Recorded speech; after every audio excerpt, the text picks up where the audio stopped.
that's interesting. Okay, so when I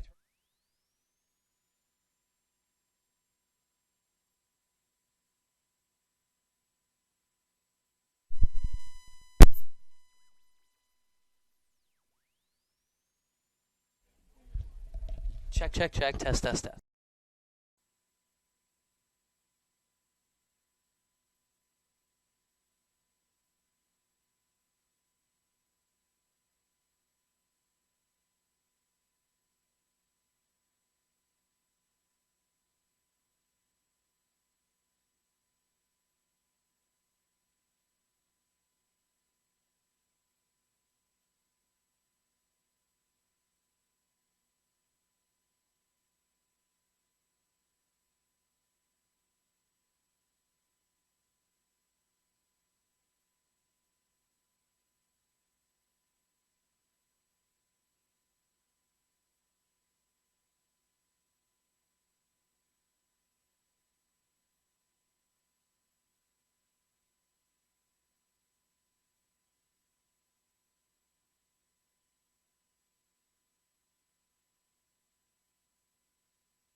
Well, a very happy Wednesday afternoon to those of you listening wherever you are across Beaconville. We are here at James Cotter Field, and the weather beautiful, perfect for any sport. Today, the sport du jour is some LEC Conference lacrosse. We have a tie at the top of the LEC Conference standings, and it is a tie that we have every intention of breaking this evening. Your 11-2 UMass Boston Beacons hosting the 11-1 Western Connecticut Wolves. Good afternoon, everyone. Good evening, if you will. My name is Chris Del Sordo. Some Wednesday evening lacrosse, and the stakes could not be higher. Your Beacons tied atop the LEC with these WestCon Wolves, and that was thanks to a heroic effort in the fourth quarter of Saturday's conference matchup against Keene State. It was a game that the Beacons took at the wire, winning 14-13 on a game-winning goal in the final minutes from Dara Fahey. We can expect more of the same today, and the test might be even stronger in this WestCon Wolves team. Let's break down the stats real quick. So the Beacons coming into action today, averaging 17 goals per contest and allowing just 11. Now that's super impressive, but check out these numbers. In one less game, WestCon has scored almost as many goals as the Beacons. They are also averaging 17 goals per contest. They have allowed 6.73 goals a game. Just 7 goals allowed per contest. It is this simple with WestCon. If their opponent scores single digits, WestCon wins. They are 11-1 on the season. The one time they lost, they allowed their opponent, the College of Worcester, to score 14 goals. That's a team from Ohio that they were playing in a tournament in Florida. So their one loss on the season has come via a neutral site game. They are undefeated on the road, undefeated at home, and they present one of the biggest tests that the Beacons have had across from them on the season. They're playing the national anthem here at Cotter Field, so we will take a quick break. When we come back, starting lineups and players to watch right after this on the Beacon Broadcasting Network.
The WestCon Wolves versus your UMass Boston Beacons about to take place. Now, the Beacons, we mentioned what a test they have in front of them. They're playing a WestCon team that only allows 7 goals per contest, even slightly under that, 6.83. If they're going to get the win today, they are going to need to rely on the senior leadership of number 55, Dara Fahey. Dara, a sophomore out of Walpole, Massachusetts, third on the team in scoring, third on the team in goals with 20 assists, and 50 points. Best shooting percentage on the team. He's gotten those 30 goals across just 75 shots. He has 2 game-winning goals, including the game winner with 2 minutes remaining on Saturday against Keene State College, giving the Beacons their 11th win on the season and keeping them undefeated in LEC conference play. You can see the Beacons already on the field here at Cotter Field. Sun's starting to set behind us as the shadows fall across, and WestCon making their way out as well. WestCon is the Wolves. They are in their road navy uniforms with orange trim and white numerals, and the Beacons in their ever so classic white on black home uniforms. Beacons and Wolves coming up. Let's take a quick look at the starting lineups. First, for the visiting Wolves from Western Connecticut, Trey Aronow, one of their main attackers. He's a junior out of Holbrook, New York. He gets the start. Brendan Grove is a player to watch. He is the current LEC goalie of the week. He has started and played in all 12 WestCon games. He has allowed just 67 goals on 326 shot face. Zach Santoema, Julian Duque, Matt Peters, Chris Comizio, Ryan Kinsley, Benjamin Hawthorne, Jonathan Rusak-Baker, and Matt Griffin round out the starting lineup for the Wolves. And you know your Beacons. We'll get to them once action gets started here, but it's going to be a face-off infraction against Jack Dobrzinski, and WestCon is going to get started with possession. Zach Santuema, midfield leader for WestCon. He's going to control the show here out on the far slot. Centers it back over to Ryan Baudo. Baudo and Santuema, the two central midfielders on this WestCon team. You are going to hear the names Julian Duque and Benjamin Hawthorne quite a bit as they are the behind the net ace attackers. Here's Baudo getting started with a left-handed cradle. He'll circle it back in the direction of Matt Sweeney. Charging in from the defensive backfield is Jack Cutillo. He rips one, actually playing with the long stick today. Sometimes he's a long stick midi, sometimes just a traditional midfielder. He lets one rip, it goes wide. Possession will stay with WestCon. And Trey Aronow, team's third leading goal scorer, he'll dodge from behind the net. Passes a, rip from the slot, and it's the aforementioned Jack Cutillo firing it, beating Christian Meinhold over the top right shoulder. So WestCon, they score 17 goals per contest, just like the Beacons, and they will get the scoring started. 49 seconds in, it is Jack Cutillo finding twine for WestCon. For Cutillo, that is his 14th goal of the season. This is just like the way that the game started against Keene State on Saturday. Beacons treading water for quite a bit and letting a very good opponent put their fingerprints on the game a little bit. Second faceoff won by Jonathan Rusak-Baker. Team's leader in ground balls by almost 80 on the season thanks to his success in the faceoff circle. And very quickly down low they go around the outside. Trey Aronow doesn't put the shot. He goes back over towards Zach Santuema. And the graduate student out of Madison, Connecticut will retreat all the way back towards midfield. High in the slot here is Ryan Baudo, initiating, running along the right hash. Ripping a shot saved by big Christian Meinhold. He's getting the start in net today after a phenomenal showing in the second half against Keene State College on Saturday. The sophomore getting the start. He makes a big save, but a turnover in open space as that one pops out of Matt Palin's stick. And here come the Wolves.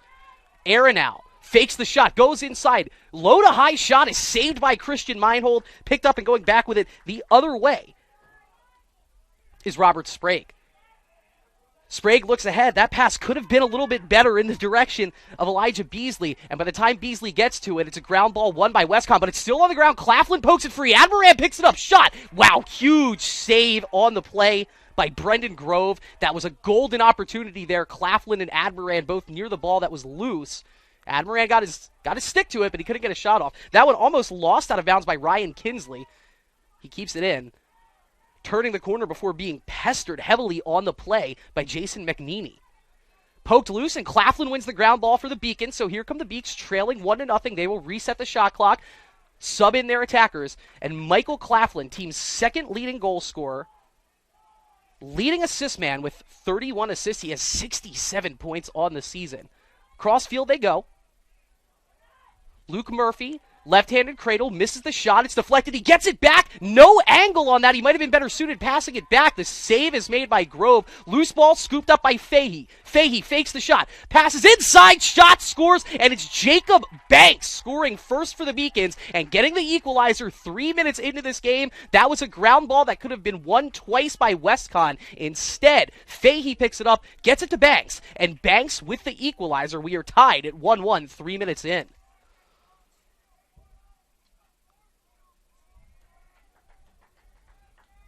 Nice assist for our player to watch, Dara Fahey. He will clock his 21st assist of the season. That ties him for second now on the team. So it's Banks from Fahey for Jacob. His 19th goal of the season. He's now 5th on the team in goals. He's one away from hitting the 20 mark. Beacons had a chance there to draw up a play to take the lead. Instead, Claflin with a turnover. We're going back the other way. We are tied at 1 apiece. Jack Cutillo got the first goal of this contest 49 seconds in on a laser from the right slot. And then Jacob Banks scoring his 19th goal of the season off a feed from Dara Fahey down low. WestCon with the ball in the hands of their premier attackman, Benjamin Hawthorne, leads the team in points with 68. He has 32 goals to go along with 36 assists. Benjamin Hawthorne and Julian Duque have provided to be quite a duo, but instead, that is the aforementioned Jack Cutillo for the second time today and the 15th time on the season, just getting to run right in, letting it rip, beating Meinhold over the top shoulder, and WestCon regains the lead 2-1. Cutillo, no slouch by any means, but you have some elite goal scorers here on this Wolves team in terms of Trey Aronow, Julian Duque, Benjamin Hawthorne. Cutillo coming into this contest, 5th on the team in goals. He's now tied for 4th, tied his teammate Ryan Baudo. Now they both have 15. That's going to be a face-off infraction on Rusak Baker. Dobrzinski will get the win. And Derek Fahey now manning up against Matt Conversano. Fahey beats him, dodges inside, shoots right-handed, and tucks it right inside the right post. 2 goals set up by Derek Fahey. He gets the assist on the first. He gets the goal on the second. 2 points, and we're knotted back up at 2 apiece. We are not even 4 minutes into this contest, and we already have 4 goals. Cotillo with 2 for WestCon, Banks with 1, and Derek Fahey with his 31st of the season, and not this at 2 apiece. So let's go back to the face-off circle. We're even in there, 2-2. Dobrzinski fighting with Rusak Baker. He gets position, and you got to think that that's going to go against Dobrzinski because Rusak Baker won. He was actually getting held on his arm. So, possession with WestCon. We are tied at 2-2. WestCon with the face-off circle advantage, 3-2. And Zach Santoema, as he does, getting the offense started for the Wolves, fading off deep towards the left sideline. This is Matt Sweeney, getting our first look at Matt. True freshman midfielder out of Rocky Point, New York. Can't get that dodge going past Ranta. And so he'll look back across field. High pass, it's reeled in by Steven Cicchetti. Cicchetti, double-digit goal scorer on the season, looking towards the middle of the field. He gets cut off, he'll have to retreat back. Spinning is Benjamin Hawthorne. He has 32 goals, 36 assists on the season. This is our first look at Julian Duque, an elite goal scorer. I can't believe I'm saying this. He has 56 goals already on the season, but a great defensive step up there. Applying the pressure on the defensive end, Robert Sprague, second save of the afternoon for Christian Meinhold, and now streaking up the middle of the field, that's Patrick Carey, spinning. Passing it off to Ranta, and around the perimeter we go. Jacob Banks just scored his 19th goal in the first minute of action here. Looks in the middle. Cutting in, taking on all comers is Donovan Przinski. No foul called as Przinski loses his stick. He has to go in front of Grove to pick it up. And no, actually, yes, a late whistle. Great job by Przinski there, just dealing with that pressure. He was getting just whacked at by, that looked to be Matt Peters, one of the defensive stalwarts for the Wolves. Draws the Ward call. So here's Charlie Chapman, 15 goals on the season. Fakes the shot. Now goes inside, cruises. Nice save by Brendan Grove. It hits the base, the shaft of his stick right under his net.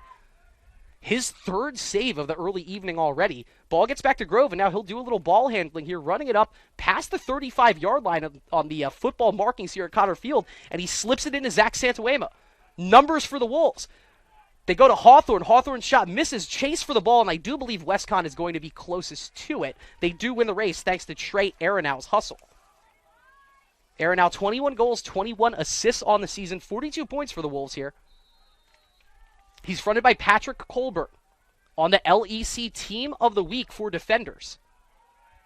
We're 6 minutes into this contest. We're knotted at 2 apiece. Here's Matt Sweeney dodging inside. Goes low. Shot is deflected out in front. That might be a crease warning as the flag comes in late. But we'll just see real quick. It's either on Sweeney or a push from the backside on the Beacons. Referee still discussing as the Beacons put a couple of subs in. We mentioned Matt Sweeney, one of 3 impact freshmen for this WestCon Wolves midfield attack. He has 6 goals on the season to go along with 9 assists and 15 points. The referee's still just trying to get away from that flock of players right around the crease. You're looking at 6 different Beacons and then a couple of Wolves sneaking their way in. Interesting to see what this call is going to be here. 2 goals scored by Jack Cotillo for WestCon, 1 for Jacob Banks, 1 for Dara Fahey. We're knotted at 2 apiece in this very important LEC conference matchup. WestCon 11-1, Beaks 11-2. Both teams 4-0, undefeated in the early going of the conference season here.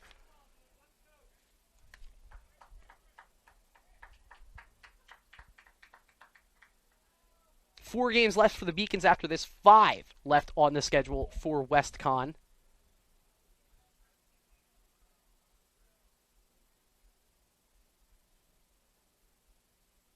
Well, sorry about this. Just trying to make heads or tails of what happened here. If there were penalties, they were looked to be offsetting.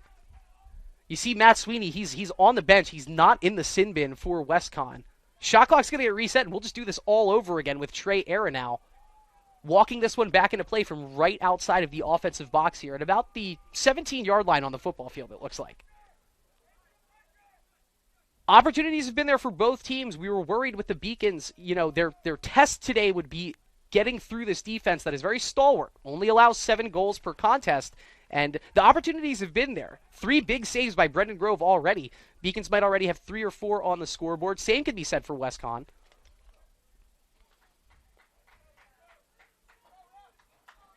Last player looks to be Kyle Caccio making his way back onto the field alongside Stephen Cicchetti. And we're finally back underway here.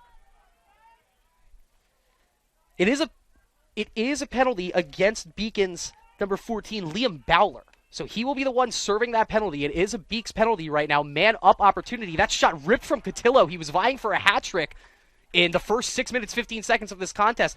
3rd save for Christian Meinhold. So now 3 saves apiece.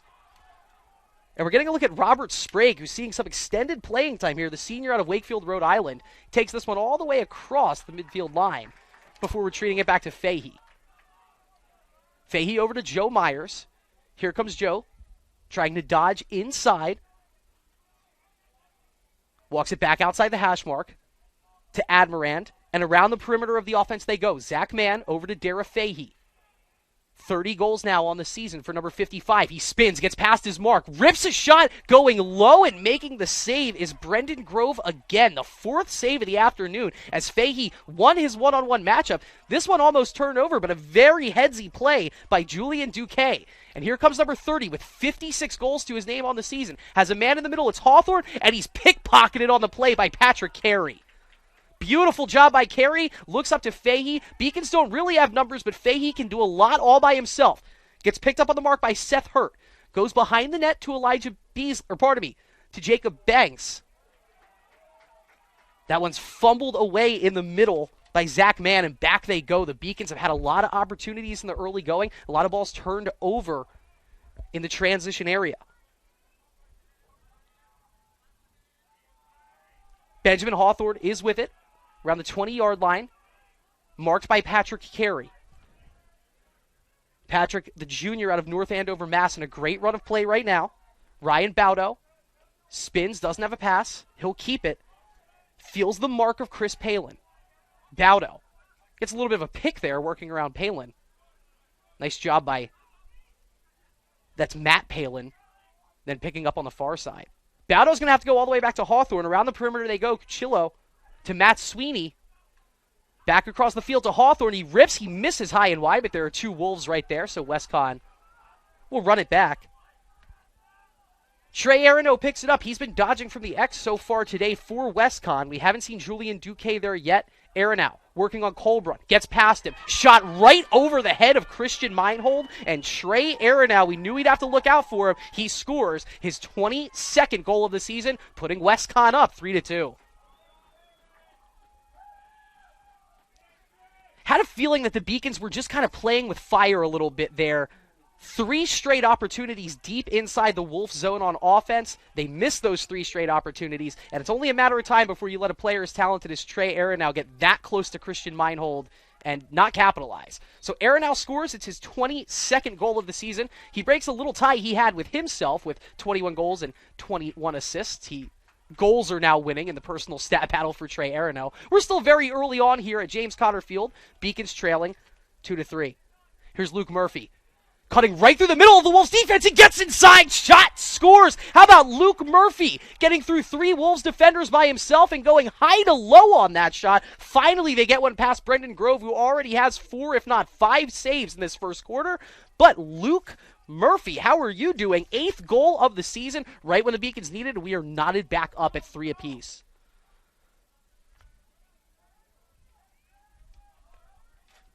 That's nice to see for Luke. He's a junior out of Watertown, Massachusetts. Started almost every game this season for the Beaks. And don't usually see Luke just taking on all comers like that. Usually he spreads them up. But how about this? Nice play. And Jason McNeely can take it by himself. That shot is deflected, but it's picked up by Gavin Admiran behind the net. Well, nice job there by McNeely getting past all Wolves defenders. And now the Beaks have something. Chapman He loves to dodge in from high on the perimeter, fakes the right-handed shot, spins back, and now he'll walk it back with nothing there. Charlie in his sophomore season out of Sandwich, Massachusetts. Just 5'7", but a 190-pound frame for Charlie. He's tough to get knocked off his run. He'll slide it over to Donovan Brzezinski, who's spinning about 25 yards away. Fakes the pick, and now Brzezinski will take it all the way behind the net. Here's Admiran, one-on-one. He can't beat the mark of Matt Griffin, and so Gavin, with still 35 seconds on the shot clock, will reset. Chops his feet. Keeps the ball in the right-handed cradle. Wow, ripped shot and scored. He beat Matt Griffin, and he gets it over the top left shoulder of Brendan Grove, and Gavin Admiran, one of two 40-goal scorers in this contest, scores his 41st. Beacons with 2 in a row, and they're back on top 4-3 here in the first quarter. Well, so opportunities are there for the Beacons. They've scored 4 goals. They've had probably 8 true goal-scoring chances. Nice to see here against the team that has just been really a stonewalled defense the entirety of this year. We mentioned, if only Lacrosse was this simple, but we mentioned that if WestCon holds their opponent under 10, they win. And the Beacons right now on a phenomenal pace to knock them off that mark. Here's Luke Murphy again. He just scored a minute ago.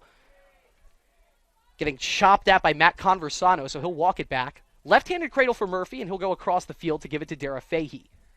We're 10 minutes into this contest, 5 minutes left in the first quarter here at James Cotter Field. As Chad Kidd goes across the field to Dara Fahey, and here come the Beaks setting up with 2 attackers way back in the perimeter. Walk it back here to Donovan Brzezinski. He's very dangerous, dodging from far out. He wants to shoot it right-handed. He spins now to the left-handed cradle. Nothing doing there, but he picks up 2 men. Throws that one far, and I believe that's a foul on Robert Sprague. It is. So that's a ward on a loose ball. It will be awarded to WestCon. Turnover in the middle of the field there. It's pretty costly as the Beacons have the momentum right now at a 1-goal lead, but WestCon with a chance to tie it back up. Zach Santoema, graduate student, senior captain for this WestCon team, getting marked by Donovan Brzezinski, offering his hand to defense here. They bring an extra attacker on in the form of Matt Sweeney. Here's the true freshman, gets the pass. Working against Elijah Beasley, he gets right past him. No shot there as Carey cuts off the angle, and now Patrick Carey really pestering Sweeney, and Sweeney's pass is to no one in particular. And here's a race for a loose ball, and it's not won by Beasley, but the closest Beacon to it will pick it up on the play, and that's Jack Ranta. Jack almost dispossessed by Ryan Baudo. Has to spin and throw a wild pass in the direction of Patrick Carey, but it's picked up, and now Carey, he's got 5 goals already, winds, fires, and misses wide to the left. 2 Beacons closest to it, so the Beaks will keep it on offense. Always like to see Pat Carey with a big head of steam like that. Not on the field to score goals, but 4 on the season, and he scored 1 against Keene State on Saturday. Nifty attempt there. I believe that was Jacob Banks vying for his 20th. That shot going low to high, deflecting off Grove. Admiran picks it up, and Gavin kind of angling off to the side here. Usually he likes to dodge right from the X, but he will walk it in back at about the 3-yard line on the football field. Markings here at Cotter Field. Pick set by Banks. Admiran will take it. He's a right-handed shot. He keeps it in the left-handed cradle right now. Dodging inside. Can't get around Griffin, but he has Banks, and this leads to an open Claflin who couldn't field the pass cleanly. He had a wide-open shot from the slot there, but that pass trailed a little bit from Banks. Claflin's going to take on all comers himself now. He's got the angle. It's saved by Grove, but it's picked up right back by Claflin. Back out to Myers. Myers can't field it cleanly, and a very nice play in the defensive midfield by Nate Caldwell, getting it out of trouble for WestCon. Now Caldwell across the timeline. I believe there is going to be a foul away from the play, and it's going to be on WestCon. That was behind Caldwell. He had gotten it across the timeline, and there was a shot to the back by one of the WestCon players in the midfield. So the Beacons, they lose a great opportunity to take a 2-goal lead, but they get it right back. And here's Joe Myers around to Admiran. Nifty play to stop his momentum. Reach back, and now he's got a one-on-one matchup, and Brendan Grove again. Another save for the LEC goalie of the week. He has been the conference goalie of the week 3 times already this season, and you are seeing why. Another save, and the lead remaining at just 1. But once again, the Beacons with it, and they'll set up their attack. Fahey looks back to Chapman. Here comes Charlie. Dodging in on Lawrence Burns. Left-handed shot this time, misses wide, but once again, Admiran the closest to it, and the Beacons doing a great job keeping most of the attack centralized to this WestCon zone. They're keeping it in their zone. 4 goals on plenty of opportunities. Admirand yet to score, and his shot is saved by Grove. I don't think that Zach Mann knew where that one was. Doesn't matter. It hits him in the back, so he picks it up, gets it back towards Luke Murphy. Here comes Murph. Just scored his 8th goal of the season about 3 minutes ago. Spinning. Wow, he wins the one-on-one matchup. He just bowls over Chris Comizio. He'll spin it back over to Mann. Chapman looks over to Fahey. The Beacons want to reset here. They still have 36 on the shot clock. Fahey going with a left-handed dodge. Low to high shot. Tries to bounce it past Grove. Another deflection, but once again it'll stay with the Beaks. 1:49 left on the clock. That means that about 2.5 minutes of game action have just stayed centralized here deep in the WestCon defensive zone. Let's see if the Beaks can finally break through. Admirand gets the pick. Fakes the angled shot. Great job by Claflin setting up the pick. That's shot by Mann. It got deflected, and then I believe in that shooting action, that might have been an illegal screen. Not quite sure the call, but we'll go back the other way now. Once again, score still 4-3. I think if you would ask the coaches of both teams here, Ryan Kavanaugh is the skipper for WestCon. I think if you ask the coaches of both teams here, they'd like to see more out of their offensive units. WestCon's going to have a man up here whenever there's a stoppage in play, so they bring their extra attacker on. Jesse Weaver, the man coming on. Trey Aronow, he already has 1 goal this afternoon. Looks towards the center. Wow, he had Julian Duque, the lefty, ripping it back, and another big save on the play by Christian Meinhold. But I believe play will stay in the WestCon zone. No one headed to the bin, but Delvi and Palin coming off, so a change in personnel here as WestCon's going to get to keep it on the attack. We have 1 minute left in the first quarter here. The Beacons holding a 4-3 lead. This game, which we thought might have been kind of a more slower brand of lacrosse, has actually been a very exciting back-and-forth affair. 2 goals for Jack Cotillo. Gavin Admirand, Luke Murphy, Dara Fahey, and Jacob Banks, the 4 goal scorers for the Beacons in the early going here. Benjamin Hawthorne waiting for the heads up from the referee. Beacons with a man down. Can't quite tell who it is in the box. We'll get that to you in a second. Man up here for the Wolves. Down by 1. Big chance to tie with under a minute left to go in the first quarter. Around the perimeter they go. This is Ryan Baudo. He has 11 goals on the season. Gives it back to Jack Cotillo. He has 2 today. Cotillo will take it behind the net and hand it off to Trey Aronow. Aronow into the middle. No, instead it's a long pass out to Baudo. This will track him back almost to the center line. He'll scoop it, and he immediately feels the pressure of long stick midi Jack Ranta. Around the outside they go. Wow, low to high shot and a beautiful finish for Ryan Baudo. And he's going to get a flag for that taunt after the goal. But you got to hand it to Ryan Baudo there. He was feeling the pressure of the Beacons defense. He finds Twine with a beautiful low shot. But then he had the words for the Beacons after he scored. So, Baudo, his 12th of the seasons, we are tied. That's a man-up goal. That's the first differential goal that we've had this afternoon. And there's just 29.8 seconds left here in the first quarter. A very clutch time for Baudo to tie this game at 4 apiece. So Baudo, that's his 16th goal of the season. He breaks the little tie that he had with his teammate Jack Cotillo. Cotillo started the day with 13. He's got 2.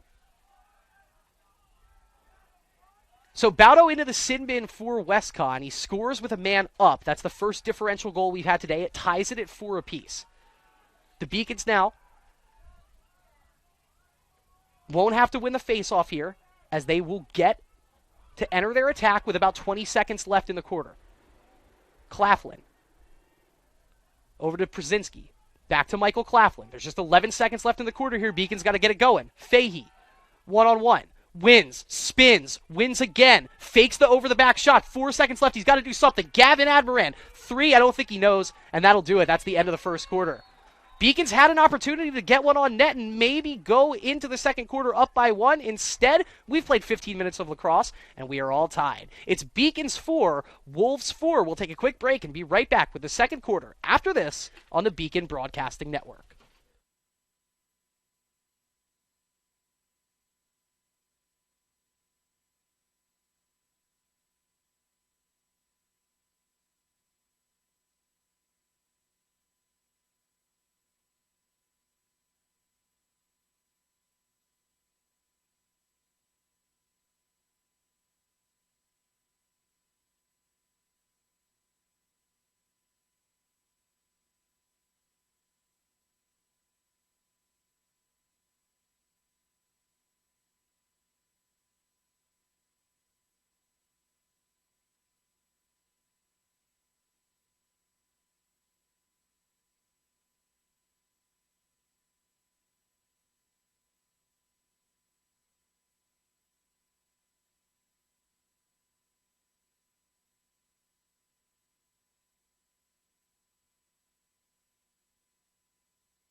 Well, we're back here at James Cotter Field. Fun first quarter of lacrosse, and it has us netted at 4 apiece. My name is Chris Del Suro. You are tuning into Beacons Lacrosse on the Beacon Broadcasting Network and LEC TV. You knew that the stakes were high coming into action today. The Beacons 11-2 on the season, the Wolves 11-1, and that's a huge face-off win for Jason McNeely with a head full of steam here.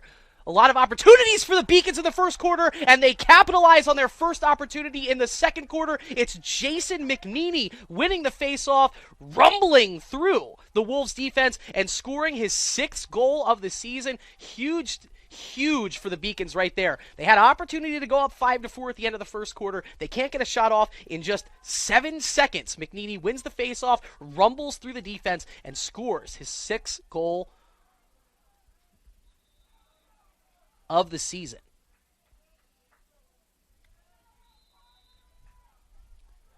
So it's 5-4, Beacons with the lead. WestCon winning that faceoff. Just no opportunity for either teams to really separate themselves. Wow, how about Julian Duque rumbling right around the corner defense? Gets a shot off. It's saved by Christian Meinhold. He had 4 saves very early in the first quarter.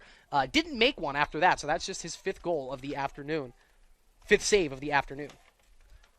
Trey Aronow already with 1 goal and make it 2. That was beautiful. He had the low slot and he just curves it in. So for the 2nd time today and the 23rd time of the season, Trey Aronow finds twine. That's just 30 seconds in to the second quarter. We've already seen 2 goals, and once again we are tied back up. It is 5-5. Cotillo twice, Baudo once, Aronow twice. Those are the 5 goals for WestCon. Banks, Fahey, Luke Murphy, Gavin Admiran, and Jason McNeely, the 5 different goal scorers for the Beacons. Got a fun one here at Jack Cotter Field, and this looks like it might be tight the entire way. McNeely still fighting for it along with Chris Palin. Palin kicking it out. McNeely throws the body. That might be a penalty as the player for WestCon is down, injured on the play. Then another push by McNeely. He was able to avoid the flag the first time, but you can't commit 2 blatant pushes like that in front of the referee and hope to get away with it the second time. He gets sent off. WestCon wins the possession. Now let's see if it's a true flag on the player, if WestCon's going to have a man up here, or if it will just be a position awarded back. Now, to be fair, you know, we're not unbiased here. We're cheering for the Beacons. And I'm going to give Jason McNeely the benefit of the doubt. He got away with one that he shouldn't have early in that exchange, and then 5 seconds later, believe he got called for basically the same foul he committed the first time.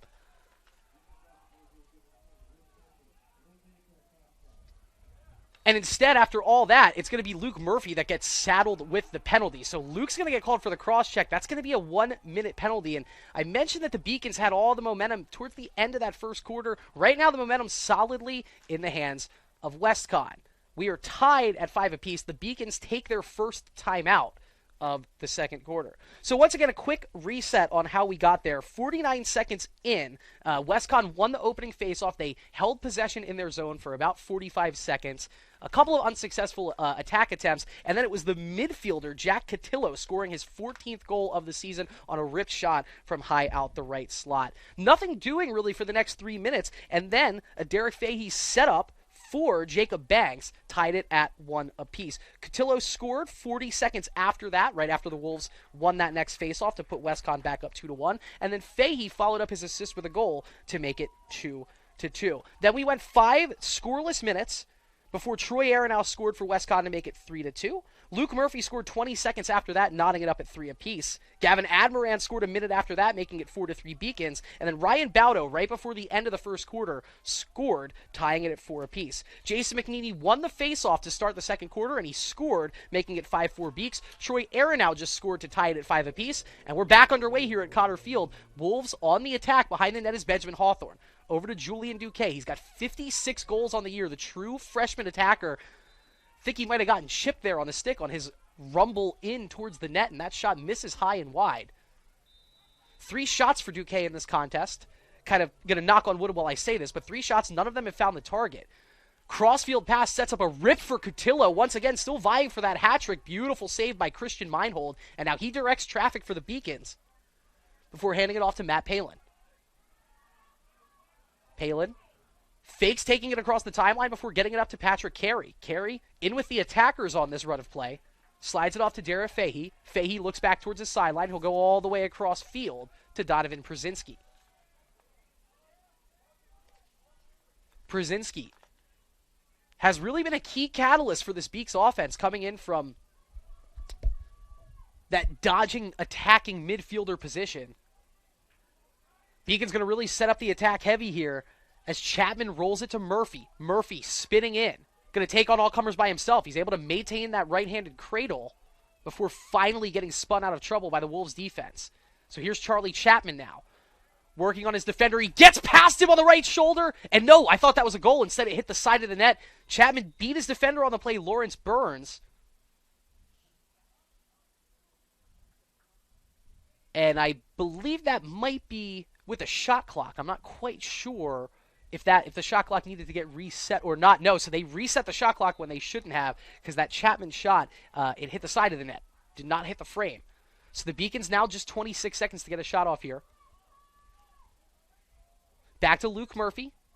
He has one goal. Now he'll get a second right there. Beautiful dodge by Luke Murphy, spinning around the left shoulder of his defender. He had the top left quarter open. Instead, he goes top right quarter and scores for the second time this afternoon and the 9th time this season. Clutch goal for Luke. It puts the Beacons back up 6-5.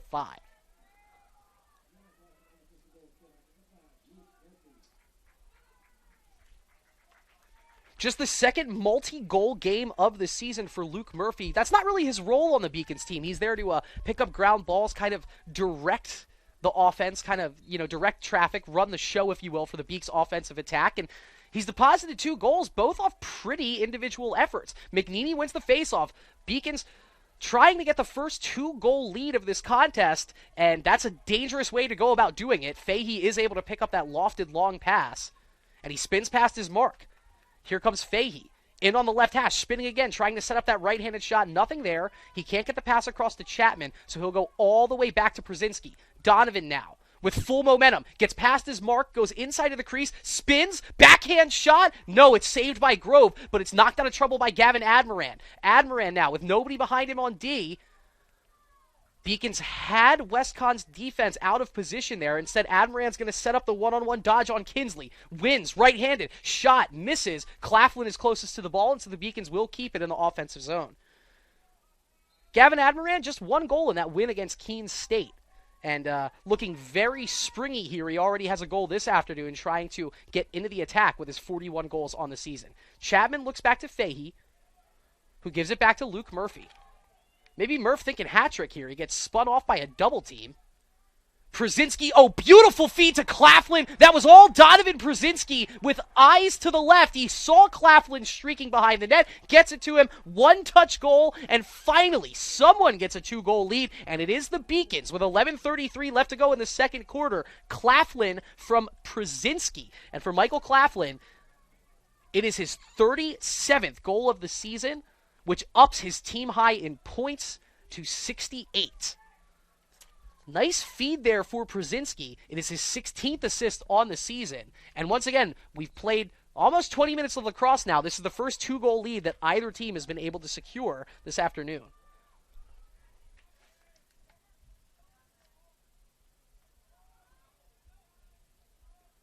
Circling back with it, the Beacons with the ball here,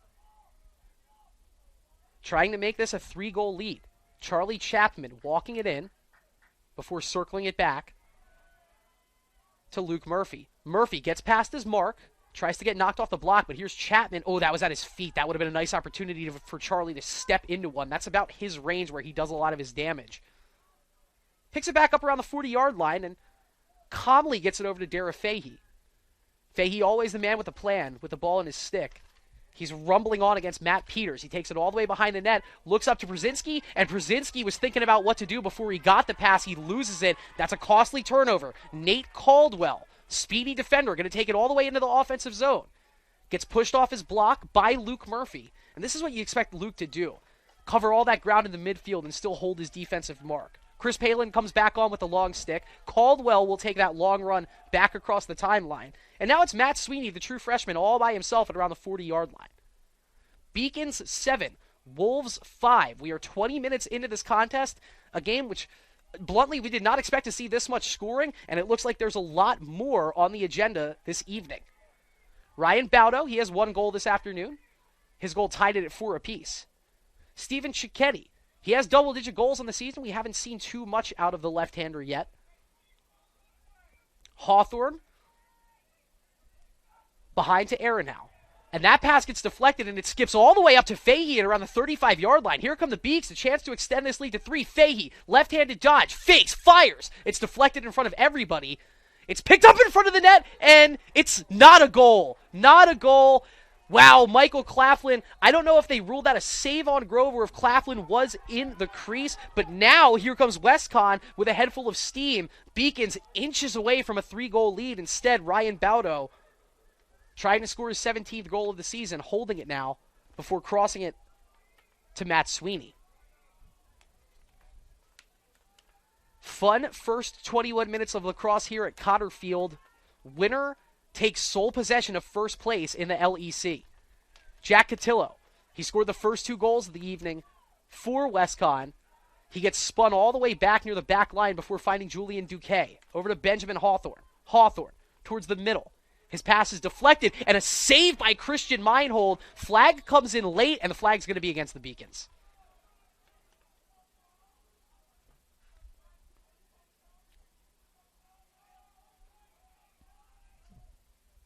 Waiting on the official word here as both teams make their personnel changes.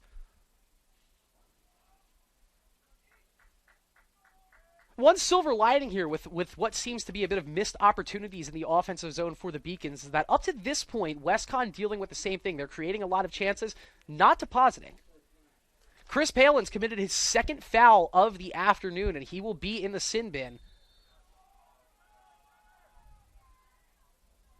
for the next 60 seconds. Big man-up opportunity for WestCon here, as they've scored the only man-up goal in this contest. Cotillo, cut off, goes back, pass almost intercepted. Instead, it finds its intended target, Cicchetti. Now Cicchetti around the perimeter to Duquet, into the middle. Shot saved by Christian Meinhold. He just robbed Benjamin Hawthorne, who was vying for his 37th goal of the season. Now here's Gil Del Valle. Or pardon me, no, that's 26. Justin McCullough. Long stick midi, all the way in across the timeline, over to Gavin Admiran. He'll head back to the other side of the attack as Chad Kidd joins the fun for the Beacons. Fahey looks back his direction here. Beacons with no problem milking some time off this clock. They're holding a 2-goal lead. Done a phenomenal job creating chances here on offense. Chad Kidd, the senior, out of Natick, Mass. Little 2-man game between him and Colin Ford. Now Kidd, dodging from midfield, has the left-handed cradle, goes to the left-handed shot, and he beats Brendan Grove 5-hole. Wow, that is a huge goal for Chad Kidd, who haven't seen much minutes in this contest. It is just the 5th goal of the season. 10 points on the year now for Chad Kidd. And how about some unusual suspects? Luke Murphy with 2, Jason McNeely with 1, and now Chad Kidd scores his 5th goal of the season, and the Beacons go up 3, their largest lead of the night. It is 8-5 with 7:41 left in the second quarter. That was nice to see. You saw that was the play there from Coach Lau, as McNeely believe he got fouled right in front of the referee there on that faceoff. So once again, the Beacons, another win in the center circle. They've had quite a dramatic advantage over WestCon in that department here. Luke Murphy, 2 goals already today. Over to Michael Claflin. Claflin back to Murphy. Murphy, big save by Brendan Grove, and an even better play there by Ryan Kinsley, just plucking that ball out of midair to try and reverse course for WestCon. Mentioned WestCon just 1 loss on the season. It was a 4-goal loss to the College of Worcester. Very competitive team out of that OAC, Ohio Athletic Conference. That was a game in a tournament in Florida. So they're 0-1 on a neutral field, but they're 4-0 on the road. They're fighting here for their 5th road win. Beacons defense not making it easy, as Benjamin Hawthorne, haven't really heard much out of him. He gets turned around by Carey, has to resort all the way back behind the net for Trey Aronow.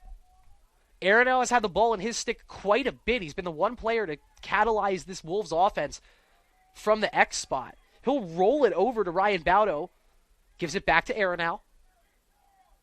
Beacon's going to keep the single mark on him, and it'll be in the form of Patrick Carey.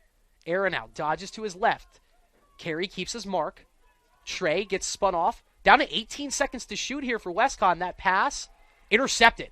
Just plucked right out of space, and now rumbling back down the other way is Luke Murphy.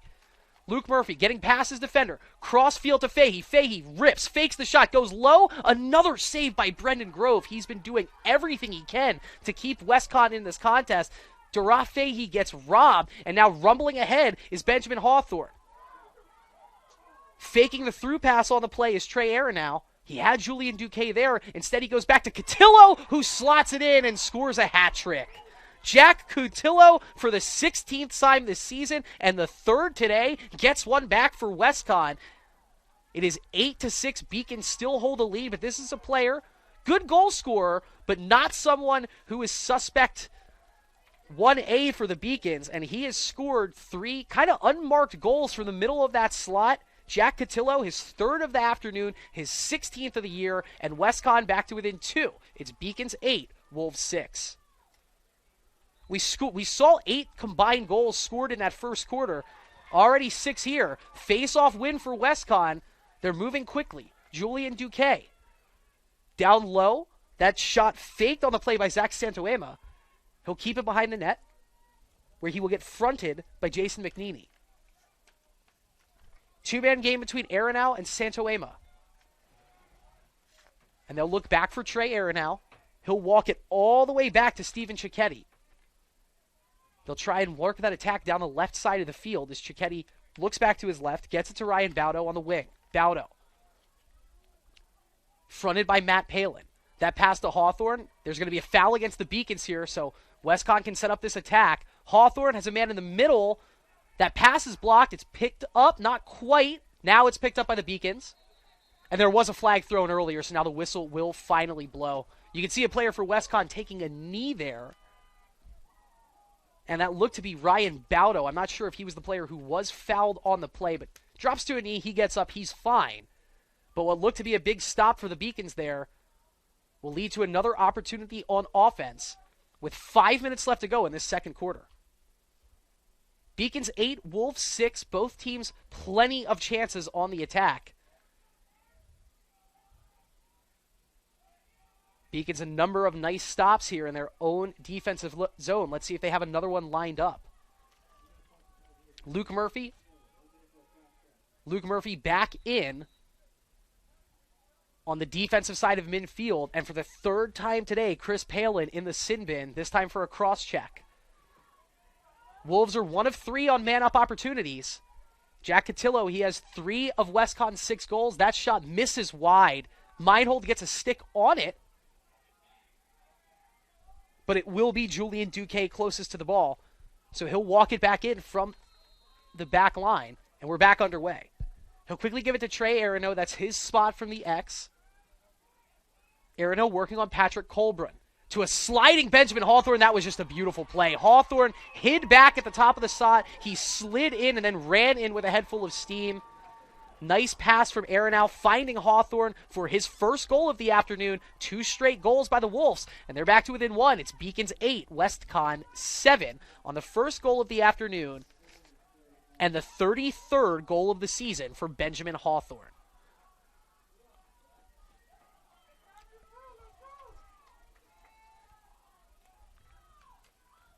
Beacons need a face-off win here. Jason McNeely lining up across from Jonathan Rusak-Baker.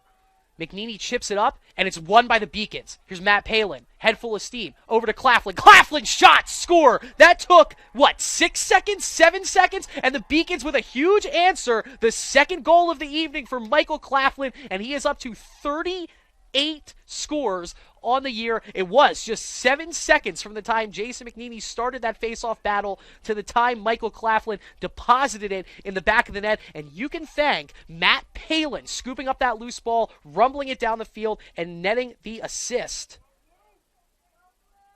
First point of the year for Matt Palin. Good job. That's getting his first assist, and it was a huge face-off win leading to the Claflin goal. McNeely had to go to the ground to win that face-off, but he does ultimately corral it. And so now the Beacons Good mental fortitude showed by the Beacons at this point here. They were up by 3. They let WestCon score 2 straight and immediately win the faceoff and deposit it. Michael Claflin, he is a senior and he's playing like one right now for the Beaks. So Beacons trying to recapture that 3-goal lead. Luke Murphy, he's done his fair share to help the Beacons get there. Scored 2 goals already. He spins, looks back to Claflin. Claflin, quick pass over to Donovan Przinski. Around the perimeter they go to Charlie Chapman. Chapman, dodging in. Right-handed cradle, back to Claflin. 35 seconds on the running shot clock for the Beacons. Przinski to Murphy. They keep it around the top of the perimeter. Murphy gets cut off by his defender, Nate Caldwell. Keeps it in his cradle. Gives it back to Przinski. No, he keeps it himself. They'll cycle it over to Chapman. Here's Charlie from the left wing. They give him the shot. Wow, he curves it in. Ripped shot from Charlie Chapman. Usually he goes high to low. This time he goes low to high, puts a little English on it. And the Beacons back up by 3, 10-7 now on a beautiful goal from Charlie Chapman, his 15th of the year. That was huge. Charlie just gets that one inside the right post and just put a little bit of curve on that. Brendan Grove, he's been stopping a lot, but there wasn't anything he could do there for the 15th goal of the sophomore season. And that's big. The Beacons having an answer up to this point. For every punch thrown by WestCon, the Beacons have been able to take it, parry it, and throw a punch back. This is a big face-off win by Rusak Baker. He gets through the entire Beacons defense. Great effort at the last second there by Carey to knock it free. Rusak Baker kept it in, and so Trey Aaron now has it after a wild run of play there. WestCon looked to be almost out of control with the ball, instead now setting up their offense with numbers here. Sun more or less completely set now. We are under a night sky, and those orange helmets now reflecting. Got a nice metallic look for WestCon as we are playing under a night sky here at Cotter Field. Baudo slips a pass through the midfield of the Beaks. Back towards Steven Cicchetti. Back to Ryan Baudo. Cicchetti over to Matt Sweeney. Here comes the true freshman. Nothing doing there, so we'll slide it back over to Baudo. Great tipped pass on defense. That'll go out of bounds, and the ball will go back to the Beaks. Justin McCullough, a couple of timely plays. He's listed as a long stick midi, playing true defense this afternoon for the Beaks, but forcing another turnover. That's his second caused turnover of the afternoon.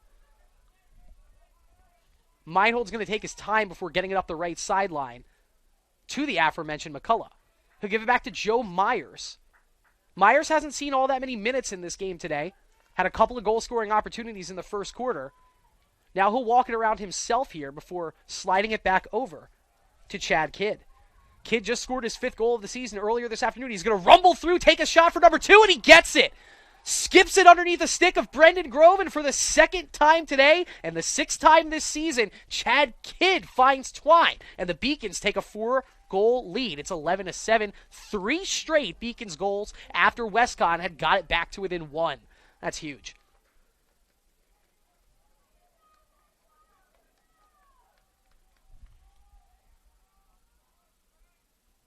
Chad, a senior, 5'8", 225 out of Natick, Massachusetts, and he used that weight to his advantage.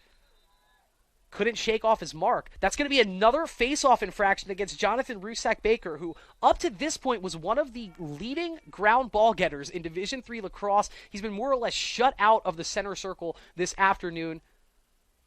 Another win for McNeely.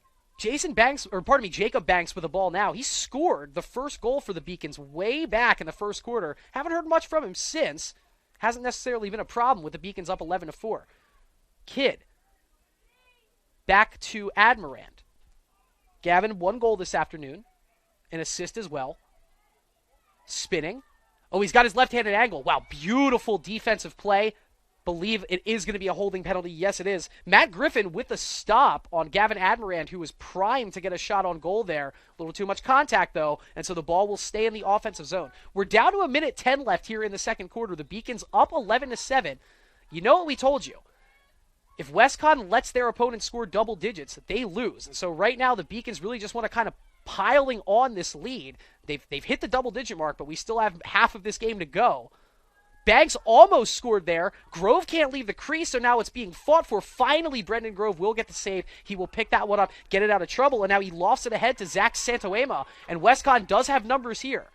Santoema fakes the pass to Julian Duque. He'll keep it himself now as they take it all the way back to the end line. Trey Aronow giving him some directions. Here comes the senior captain. He gets past Myers. A wide right-handed dodge. I thought he got fouled on the play, but instead he gets the pass off to Benjamin Hawthorne. And so, Westcon will reset with 20 seconds on a running clock here, trailing by 4. That's Jesse Weaver coming in. His pass, deflected, gets knocked out of bounds. So the shot clock will reset. And now the Beacons, 14 seconds. They might get a chance to take a 5-goal lead here if they hustle. Let's see. I don't think that's going to be in line here for the Beacons as the clock already got started. Maybe Patrick Colburn can just rip a shot here. 3, 2, Fahey gets the screen. No, the pass got deflected, and the ball hits the turf. Horn will sound, and that will do it for the end of the first half. It was a fun one. We have 18 combined goals. I don't think me personally, I didn't expect to see that towards late in the fourth quarter. But the Beacons with 11 of them, they're sitting pretty. And if they do what they did in the first half, 30 minutes away from claiming sole possession of first place in the LEC. We'll take a quick break. We'll come back with some halftime numbers after this. Beacons up by 4. It's Beacons 11. Westcon Wolves 7.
All right, it is halftime here at Cotter Field, and before we look back at what just happened in the first half, let's take a look ahead at some future action here around Beaconville. For the lacrosse team, it is a road game at Eastern Connecticut State this Saturday at 1 p.m. coming up next, and then a Tuesday night game at Castleton. That game will start at 7:30, followed by, if I'm doing my dates here right, that's going to be a Friday senior day home game against New England College at 7 p.m. So those are the next 3 games looking ahead. Now let's take a look back here at what was a very exciting 11-goal first half for the Beacons. They lead 11-7. We'll take a quick run through the scoring summary. It was Jack Cutillo scoring the first goal for any goal scorer. About 49 seconds into the first quarter, he scored at the 14-11 mark. Then Jacob Bax answered for the Beacons, making it 1-1, his 19th goal of the season. 40 seconds after that, Cutillo scored again for the second time, and the 15th time on the season, making it 2-1 Wolves. But once again, the Beacons had an answer. 70 seconds later, Dara Fahey scored his 31st goal of the season. Troy Aronow then broke a 5-minute scoreless streak, which is the longest one we've had in the contest, scoring his 22nd goal to make it 3-2. Wolves, Luke Murphy answering back 20 seconds after that to tie it at 3 apiece with his 8th of the year. And then, A minute after that, Gavin Admirand, he's the only 40-goal scorer yet for the Beacons. He scored his 41st with 5:26, making it 4-3 Beaks in the first. With 29 seconds left to go in the first, Ryan Baudo scored his 16th goal of the year with a man up, and that knotted it at 4, and we ended the first quarter tied at 4 apiece. 7 Beacon goals in the second quarter. Started with Jason McNeely. 7 seconds into the quarter, he wins the faceoff. He runs past everyone, deposits it in the back of the net. It was his 6th goal of the season. Beacons go up 5-4, but they gave it right back. Troy Aronow, 23 seconds later, scored his 2nd goal of the afternoon, his 23rd on the season, to make it 6-6. 3 straight goals for the Beacons. Murphy scored his 2nd of the day, his 9th of the season. Then Claflin scored his 37th, and Chad Kidd scored his 1st of the day, his 5th of the season, to make it 9-6 Beacons. But then 2 goals answered back by Westcon. Cotillo, 2 minutes later, scored his 3rd goal of the day. He's the one hat-trick scorer we have so far, and his 16th of the year to make it 9-7. And then Benjamin Hawthorne, who we expected to hear a lot from today, scored his 1st, his 33rd of the year, making it 9-7. 9-7. Then 3 straight Beacons goals to end that second quarter. Michael Claflin scored his 2nd of the night, his 38th of the year, followed by Charlie Chapman, 70 seconds later, his 15th of the year, and right before halftime, Chad Kidd scoring goal number 2 and goal number 6 of the season. And so, the Beacons are up 11-7. We have 5 minutes left before the third quarter gets started, so we'll keep it with you here on the Beacon Broadcasting Network. I'll pick back up my call in about 4 minutes. Stick with us here because we have an exciting second half of lacrosse coming up, and the Beacons holding a 4-goal lead 30 minutes away from sole possession of first place. Don't go anywhere because we're not. We'll be right back here on the Beacon Broadcasting Network with second half lacrosse after this.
Well, we are back here. The scoreboard clock has changed back to 15 minutes, which means it's time for some more lacrosse. Your Beacons, an impressive first half, still have 30 minutes to go, but a strong start in a game with really regular season conference title hopes hinging on the outcome. It's the Beacons up 11-7, and a nifty play at midfield there by Chris Palin. It looks like the Beacons get the face-off win. Dobrzinski can't find it. It's finally picked up by Luke Murphy, and the Beacons do win the first face-off of this second half. They held a huge advantage of that in the first half. Murphy draws the penalty flag, and now the Beacons can take their time here, really set up a good look behind the net. Admiran working, falling, and missing the shot, but it's picked up by Fahey. Fahey will try to loop it through. Finally, Admiran picks it up in front of the net. He's outside of the crease, and he scores to give the Beacons a 5-goal lead. Nifty play. That was all from the effort of Gavin Admiran. Dara Fahey picked up the loose ball and got a one-handed shot off. It was saved rather miraculously by Brendan Grove, who was having himself a whale of an afternoon. But Admiran picks it back up and deposits it past Grove. And for the first time today, the Beacons have a 5-goal lead, coming right when they need it here, just 33 seconds into the third quarter. So Admiran scores his second of the game, his 42nd of the season. The Beacons are up 5. That's their largest lead of the evening, 12-7. Dobrzinski. Another one-handed effort, and that's going to be another face-off infraction against WestCon. This time, Nate Caldwell, the guilty party. I don't think Benjamin Hawthorne knew that was the case. He had to retreat back. And here comes Luke Murphy, maybe potentially vying for a hat trick here. The Beacons have a lot of 2-goal scorers this afternoon. Claflin with 2, Kidd with 2, Admiran with 2, Murphy with 2. No one yet to net a hat trick.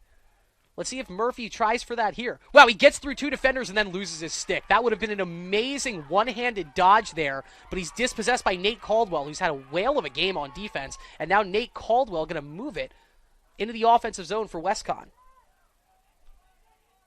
Hawthorne, working against Carey, has to slip a pass over to Aronow. Aronow loses it, out of bounds. That's Beacon's ball. Exactly what you wanted to see, especially what Coach Lau wanted to see coming out of the halftime break here. Meinhold launching it across the field. It's scooped up by Luke Murphy. And the Beacons holding a 5-goal lead here now, going to take their time. Fahey, across from his mark, Matt Peters, ducks the left shoulder, thinks better of it, and he'll retreat back towards Charlie Chapman. Chapman will lift a pass to Donovan Przinski. A couple assists this afternoon for Donovan. Looks down low. That ball dropped by Admiran. He started running before he got it. Fahey comes over, whacking away at it. Finally, Gavin gets out of trouble with it, but nowhere to go. He's going to run into the crease. Now, that might be a foul on WestCon. If so, I would have to think they might feel a little bit robbed there because Admiran, he didn't have clean control of the ball. He didn't have really a lane to attack from.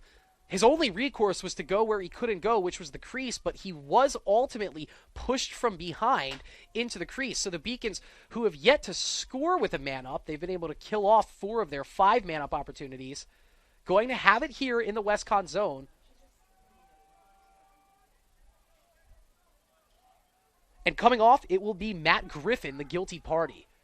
So the Beacons, they've earned this 5-goal lead without a man-up goal. Let's see if they can deposit one here. Around the outside, Greg Wolf gives it to Dara Fahey. Fahey fakes the pass to Wolf. Now he goes back to the top of the perimeter with Claflin. Little 2-man game here. Claflin gets the pass from Fahey. Goes down low to Greg Wolf. Wolf fakes, goes for the high shot, misses. Przinski's the closest to it. But it's going to be a ward against the Beaks, and so we'll go back the other way. WestCon ball trailing by 5. Just 2.5 minutes into this third quarter, Gavin Admiran got the scoring started 30 seconds in. His 42nd goal of the season, putting the Beaks up 12-7. Lawrence Burns over to Julian Duque. Duque gets pickpocketed on the play by Chris Palin. Palin still has it before he floats it over to Patrick Carey. Couple of long sticks, hooking up. Oh, they go across the field. Admiran reaches back and goes down low to beat Brendan Grove 5-hole. The assist from Carey, and Gavin Admiran gets his hat trick, his 3rd of the afternoon, his 43rd of the season. And the Beacons, they enjoy playing from out front. They go up 6. It's 13-7. How about Patrick Carey making that play happen? He was able to reach up, cleanly catch that pass, and then rip a pass across the zone. It was a little bit behind Gavin, but it gave Gavin the opportunity to reach back, create that extra angle, and then go low with the stick to score the goal, beating Brendan Grove, who is still having a phenomenal... He has allowed 13 goals. He still couldn't be playing better. This kid is every bit the LEC Goalie of the Week. He's won it 3 times already this season, and you can see why. He's just an amazing goaltender. Luke Murphy beating his mark. He'll slide it over to Gavin Admirand, who's been very busy this third quarter. Ripped shot from the slot. It's saved, and I think that's actually going to deflect off of Westcon. So lucky for the Beacons there that they had the closest man to it. They'll get to keep possession, and I believe Chapman will be the one walking it in. He gets the pass from Przinski, and so back on the attack we go. Beacons could double up Westcon if they score a goal right here. They scored the last 5 of the contest. Chapman to Claflin behind the net. Back to the top they go. Dodging in is Dara Fahey. Back to Claflin. Pass almost gets away from him. He picks it up in the end zone of the football field and gets it back out to Joe Myers. Beacons leading 13-7. Myers dodging in. Scoops a shot in from the outside in. Another save by Brendan Grove. This one's going to go all the way back to the midfield line, where it is not won cleanly by Westcon. Instead, Donovan Przinski will get to pick it up and keep it in the attack for the Beaks, and he'll get to take his time with it here. Gets past his mark, and he gets dispossessed. Admiran trying to reach for it, and it goes out of bounds, and it will go back to Westcon. Beacons, they're up 13-7. This hasn't been the cleanest game in terms of capitalizing on their offensive opportunities. The first turnover here of the second half. And now we'll see Grove doing a little ball handling, but he throws it away. He throws it away, and it's intercepted on the play by McCullough. And here comes Justin McCullough with a head full of steam. Grove is back in net in time, but here comes Joe Myers, one-on-one with the goalie. And he didn't get it past him. Wow, it got underneath Grove, but not through him. Another save for Brendan Grove, but the ball is lost. How about that? Fahey didn't realize it, but the ball was lost by Jesse Weaver on the play. Now, the referee on the far side of the field did see the foul that was committed by Fahey. I thought the Beacons almost got away with it there because Fahey didn't know that Weaver lost the ball. He then pushed him, which the referee on the rear side of the play saw. So we'll go back the other way. Zach Santoema takes it across the timeline before getting cut off very far away from his own net. Instead of looking across field, he'll go back deep into the corner. And we'll see Trey Aronow go to work. He has 2 goals already this afternoon. Beautiful behind-the-back pass, but a save by Christian Meinhold. Wow, Benjamin Hawthorne was right where he needed to be. A beautiful pass from Trey Aronow, but Meinhold stands tall. Another big save for the sophomore, who is, by all accounts, just completely taken the starting goaltending job. And it wasn't like Trevor Coppy was doing anything to lose it, but Christian Meinhold playing fantastic lacrosse right now, and the Beaks still up 6, and Fahey rolling around the perimeter here with that right-handed dodge where he's so dangerous from, just kind of toying with his mark here before circling it back. Oh, and he wins on the circle back, and now here comes Fahey. One-on-one if he wants the angle. Instead, he'll let the defender take him on. He'll hand it off to Admirand, and Admirand just lost the ball. Picked up by Brendan Grove. Looked like the Beacons had something going there, but the Wolves don't say die on that play. And it's Nate Caldwell taking it back across the timeline for the Wolves. About 6 minutes into this third quarter here. Only 2 goals scored so far, both by Gavin Admirand of the Beacons. One of them a man up. Beacons lead 13-7. Charging in from the midfield slot is Ryan Baudo. He has a goal already today, and his shot goes wide. Bit of a rarity here seeing Westcon get to maintain possession after a missed shot. It seems like Meinhold has either made a beautiful save or the Beacons have forced a deflection and a turnover. Quick conference in front of the net with big Christian Meinhold, as both Patrick Colburn and Justin McCullough directing traffic, if you will. Beacons penalty on that play, away from the play. It's going to be committed by Robert Sprague. That's his second penalty of the afternoon. 60 seconds with a man down for the Beaks, but they get off to a great start as the pass intercepted by Justin McCullough. That's his third caused turnover this afternoon. And now Patrick Colburn and the Beaks might as well take it in. They're down a man here, but they're going to press the issue. Chapman gets the pass. They'll keep Murphy back, and so Chapman takes on all comers here. dips the shoulder a little bit, fakes the pass. Now he goes back to Admirand. Gavin surveying the scene. Will roll it out in the direction of Bowler. Or no, pardon me, that was Przinski. Przinski gives it back to Joe Myers. Myers from deep on the perimeter. Fakes the pass, now gives it to Chapman. Chapman rips a shot. It's tipped by Grove, goes out of bounds. It'll stay with the Beaks as Admirand is closest to. 7 minutes of lacrosse here in this third quarter. Only 2 goals, both scored by the Beacons, who lead 13-7. Donovan Przinski, 2 assists on the afternoon for number 4. Spins off his mark. Surveys. His pass is deflected, but Michael Claflin right there to get it out of some trouble. He'll hand it back to Charlie Chapman, and here goes Charlie. He gets the screen from Myers. Now he spins. He tries to sneak a pass through, and he finds the top left corner and waves to the crowd. Charlie Chapman, for the second time today, an impressive goal. I believe his 16th of the season. Yes, it is. And the Beacons do double up WestCon. They have scored 6 straight. Charlie Chapman finds Twine for the second time today, the 16th time this afternoon, and the Beacons back up and up 7. It's 14-7 Beaks.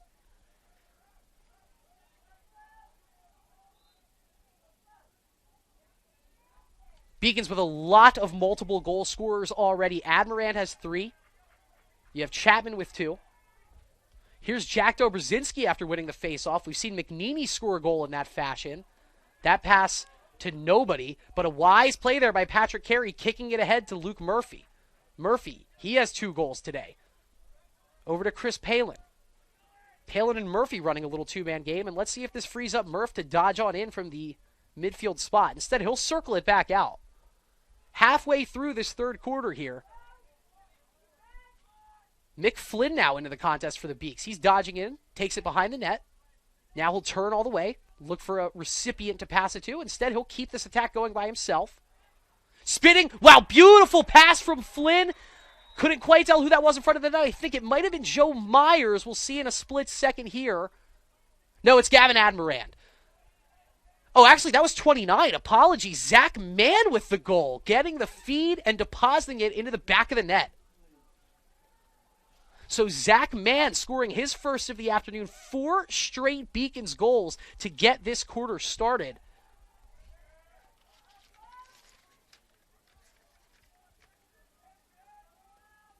Zach Mann scoring his 8th goal of the season for the Beacons.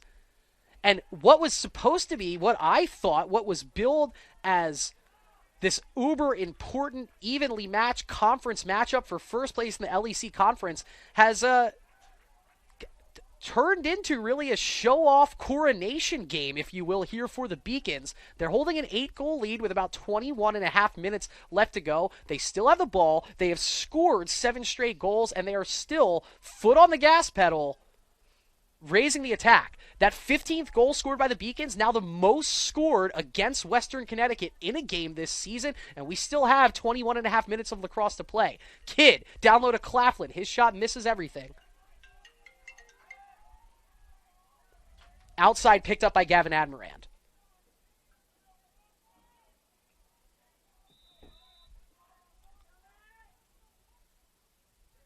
Admirand walks it back in, has a man across the net. Claflin can't field it. Instead, it is picked up on the play by Chad Kidd. Kidd spins. He's out of trouble. Has a man in the middle. Fahey goes with the no-look behind the back shot. It misses wide, but there will be a late flag, and that'll go against WestCon.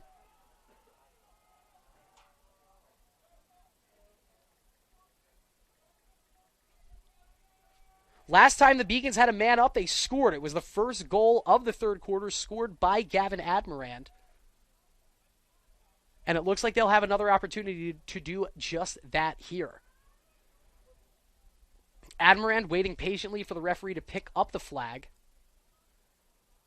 Looks like once again the guilty party is Matt Griffin. Last time he committed a penalty, it led to a Beacons man-up goal.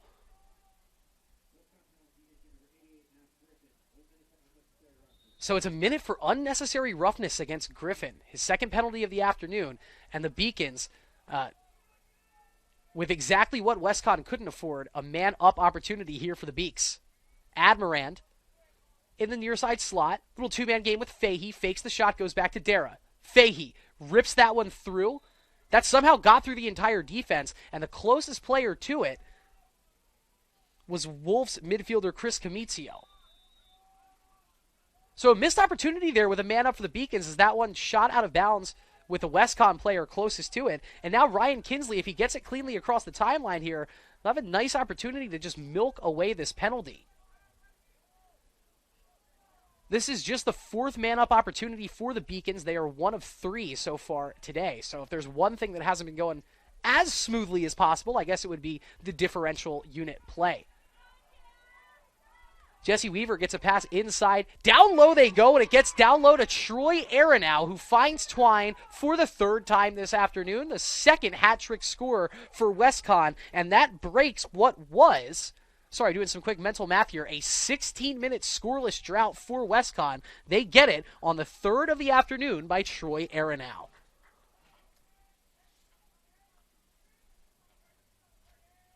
So for Troy, his third of the game, he's the second hat-trick scorer for WestCon, joining Jack Cotillo. He has 24 goals on the season now. That's third on the team as well. Beacons finally let one up. They're still in the middle of a 7-1 scoring streak. Rusak Baker wins that faceoff, gives it to Julian Duque, and there's Julian Duque. You can't keep a good man down. We hadn't called his name all that much. The 56-goal scorer just deposits his first goal of the afternoon and his 57th of the season into the net. And Christian Meinhold now going to have to ratchet it back up a little bit here, getting tested in this third quarter. 2 straight goals, 8 seconds apart for the Wolves, Troy Aronow and Julian Duque.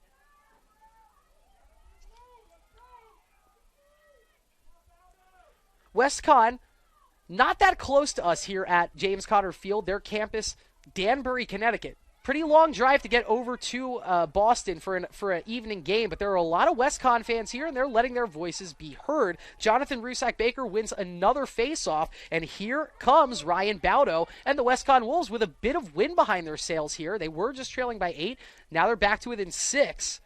And a little two-man game here between Jesse Weaver, who's been a little bit of a spark here in his playing time. Cotillo has it now. Looks back towards Cicchetti, but Cicchetti drops the pass. It goes out of bounds where it'll be promptly picked up by Gil Del Valle.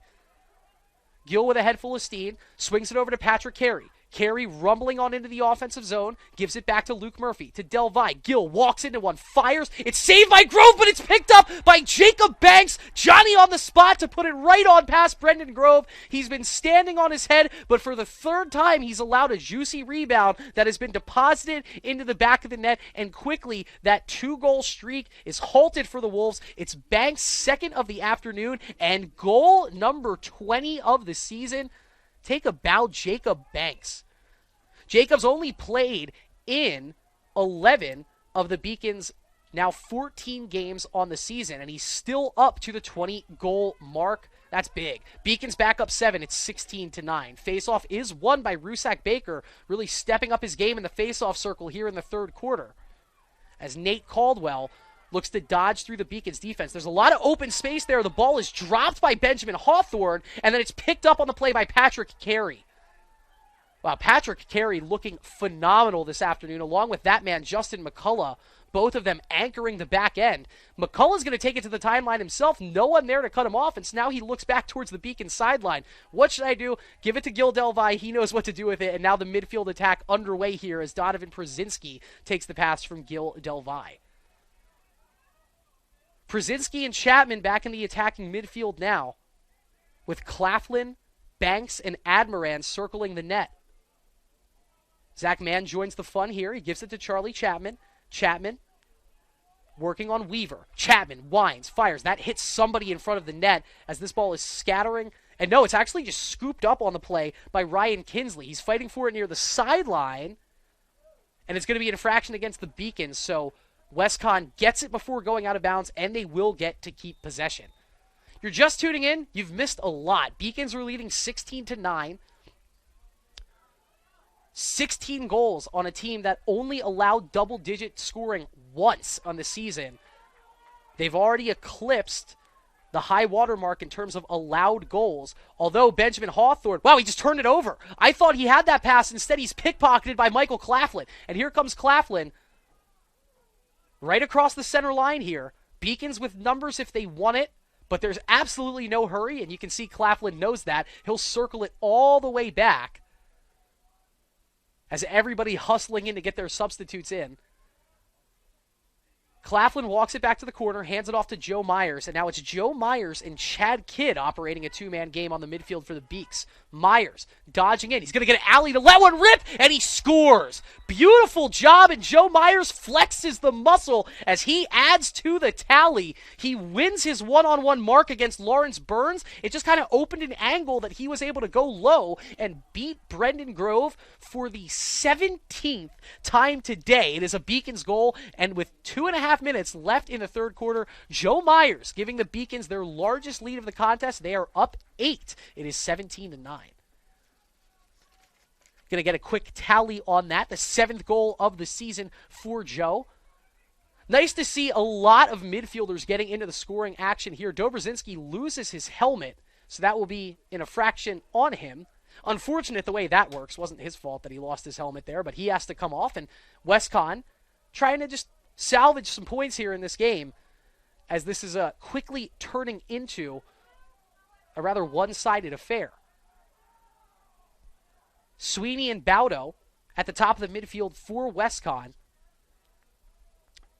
They've been successful when they've gotten it into the dead middle of the fray, but along the outside, it just really hasn't been there for the Wolves this afternoon. Hawthorne, just 1 goal today for Benjamin. He has 37 on the season. Over to Aaron now, who is having a phenomenal afternoon, but he loses the ball, and he kicks it away. And it's picked up on the play by Pat Carey, who gets almost pretzeled by 2 Westcon defenders, but instead he has Del Valle streaking towards the middle of the field. Gill doesn't pluck it cleanly, but he does pick it up, spins, gets it back to Pat Carey. He rips it wide to the left. Oh, that would have just blasted the roof off the joint here as Carey almost doubles up the Wolves on just a lot of solo effort, but the Beacons do keep it. Down to the 1.5 minute mark left here in the third quarter.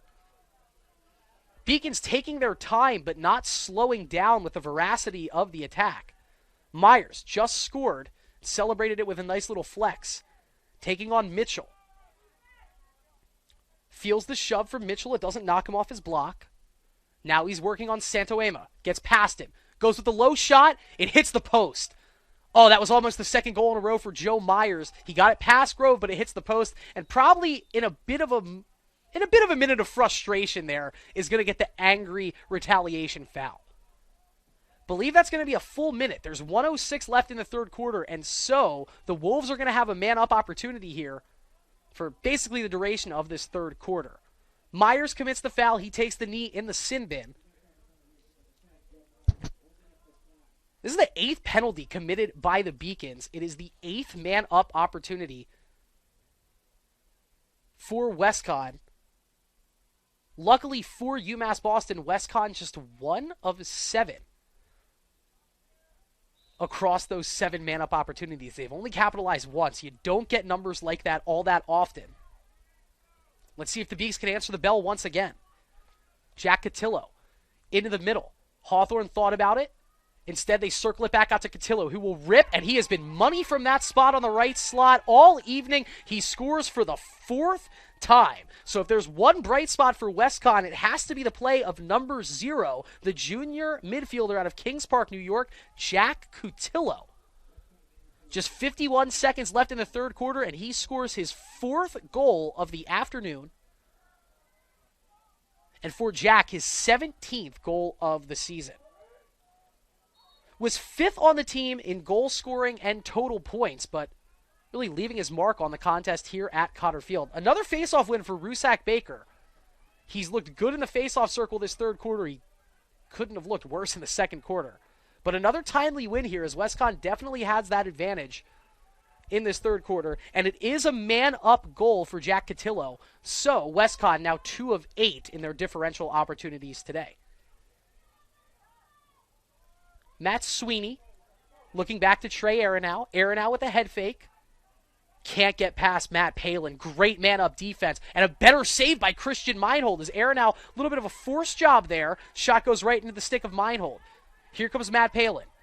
5 seconds left in the quarter. Carey scoops it. Carey spins. He's got 2 seconds. He rips a shot that is saved by Brendan Grove.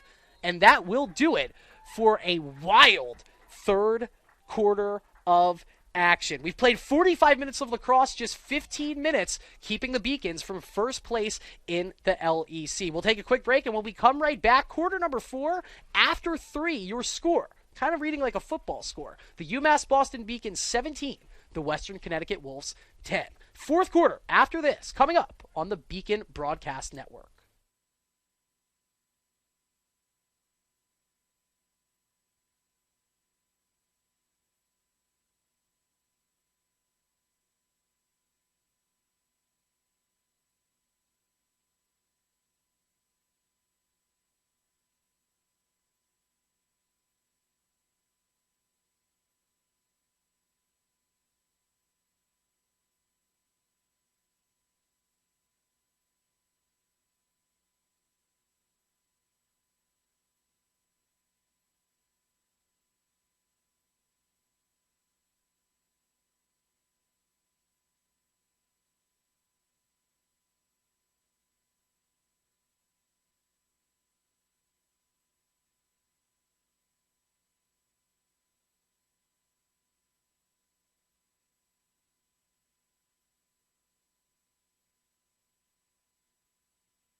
Well, we have 15 minutes of lacrosse left, and if they were anywhere near as entertaining as the first 45, you're going to have a fun finale of this contest. Beacons lead 17-10. They scored 4 straight goals to start the third quarter. They outscored WestCon 6-3 in the quarter.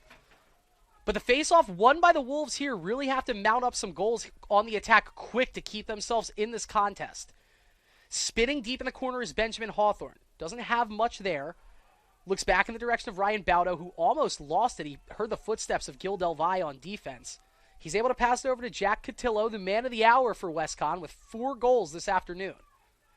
Cotillo wants to dodge for himself. Takes on Delvalle, passes it down low, into the middle to Hawthorne. It's saved by Christian Meinhold, and I think Hawthorne lost a glove on the play as Patrick Colburn picks it up, and he's going to rumble across the timeline with it. He'll walk it right into the middle of the field and attack the offense with it, initiate the offensive attack himself. Now back to Luke Murphy, and Murphy, realizing the name of the game here is holding the lead, not expanding it, he'll circle it back out and let all the offensive personnel find the field for the Beaks. Zach Mann. Over to Donovan Przinski. Przinski has done everything but score a goal this afternoon for the Beacons. He looks over to Jacob Banks. Banks just scored his 20th goal of the season earlier on in this third quarter. It's all the way back to Mick Flynn. Flynn from midfield. His pass intercepted. Beautiful read on the play by number 88, Matt Griffin. I've called his name quite a bit today. It's mainly been for penalties, but that's a very solid defensive mark for number 88. And he'll go right up the middle of the field and find Chris Comizio, who will rip with that long stick and find Twine. The long stick midi, Chris Comizio, finding the target. Normally, we'll talk about Chris Comizio winning ground balls and causing turnovers. And no, he's playing true defense today, and he scores the first goal of this fourth quarter. Don't quite count the Wolves out of this one yet. We still have 13:26 to go. And Chris Comizio scores for the first time this afternoon.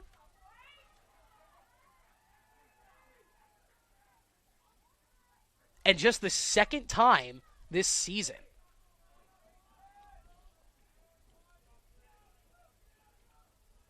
Beacon's back with the ball here.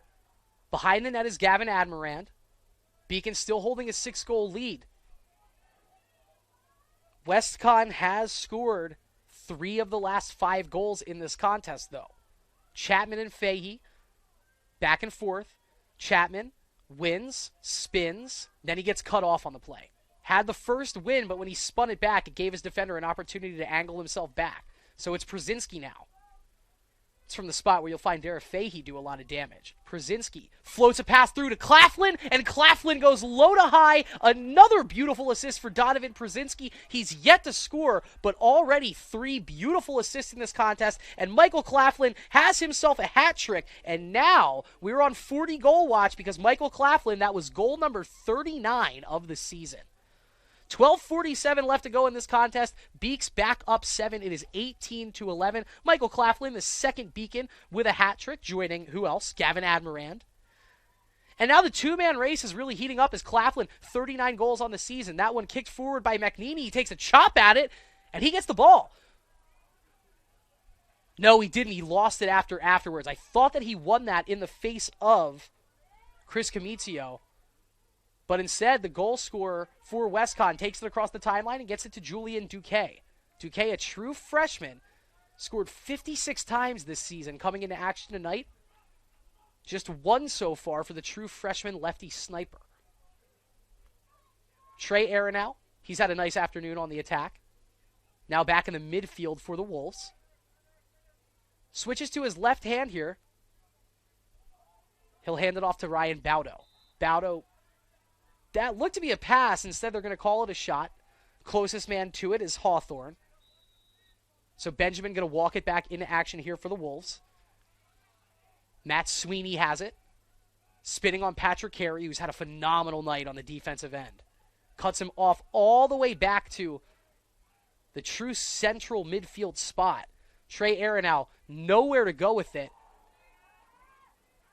Well, it looked like the player behind the net thought that that ball went in.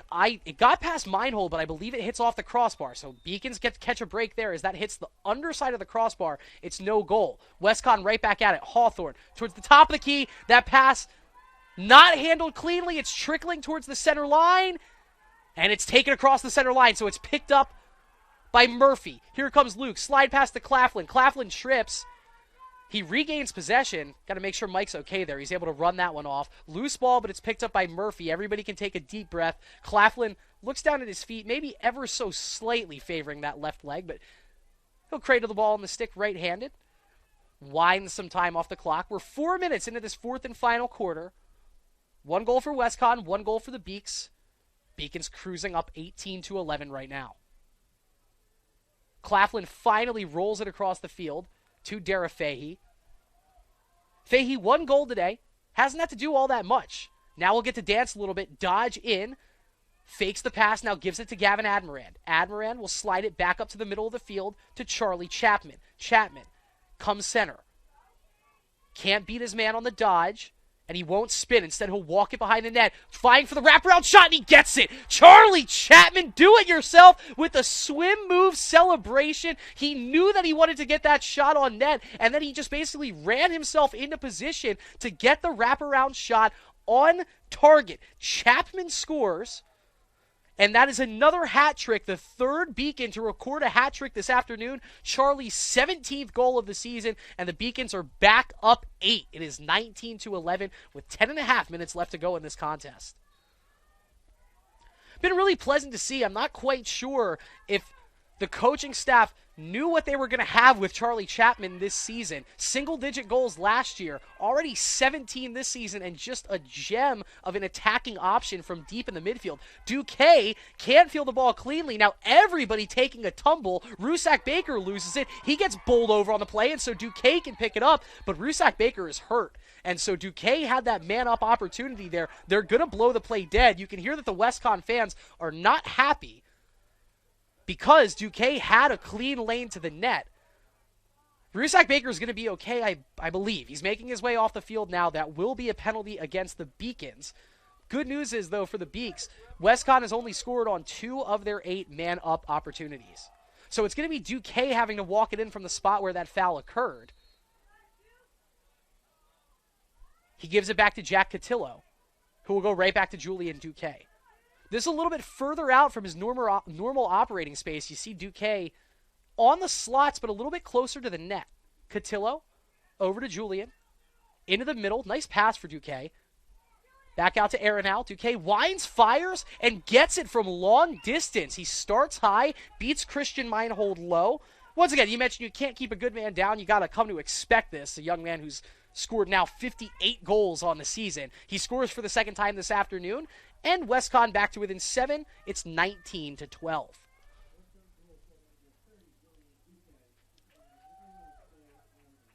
It's the second of the afternoon, the 58th of the season for Julian Duque. You did not hear that wrong. Even more impressive, this is the 13th game of the season for WestCon, the 14th game of the season for UMass Boston. So he scored all those goals in 1 game less than anyone on the Beacons. Gavin Admiran, nothing to sneeze at, 43, but an impressive ratio for Julian Duque. He is the 4-time LEC Rookie of the Week, and he is once again that this week. He's coming off of a 15-goal week, including an 8-goal, 1-assist performance the last time he was out on the field for WestCon. Beaks trying to hang 20 on the Wolves, though. And behind the net with the ball is Gavin Admiran. The goalie, Brendan Grove, is outside of the frame facing Admiran. This is interesting. Let's see. 48 seconds on the shot clock. Grove is still not in the frame of the net. Myers comes sweeping in. Banks is there. Instead, he'll set a pick. Myers now fakes the shot. He'll go back to the center of the field. Zach Mann across the 20-yard line. He'll go very wide with this dodge. He'll just sweep it back and reset the offense for the Beaks here. Nice job by the Beacons bleeding the shot clock. Already down to 20 on the shot clock. Claflin has to dive to keep it in the offensive zone. Myers spins and picks it up. Now Myers, the angle, shot, scored! A big fist pump celebration for Joe Myers as he was the man on the spot. Claflin couldn't field the pass, but he shovels the ball over to Joe, who gets the angle and the finish for the second time today, and it is a goal fest for the Beacons. 20 goals now with 8.5 minutes left. Their lead goes back up to 8, and this is a statement game for UMass Boston if we've ever seen one. 8:36 left to go. Myers scores for the second time of the game and the 8th time this season.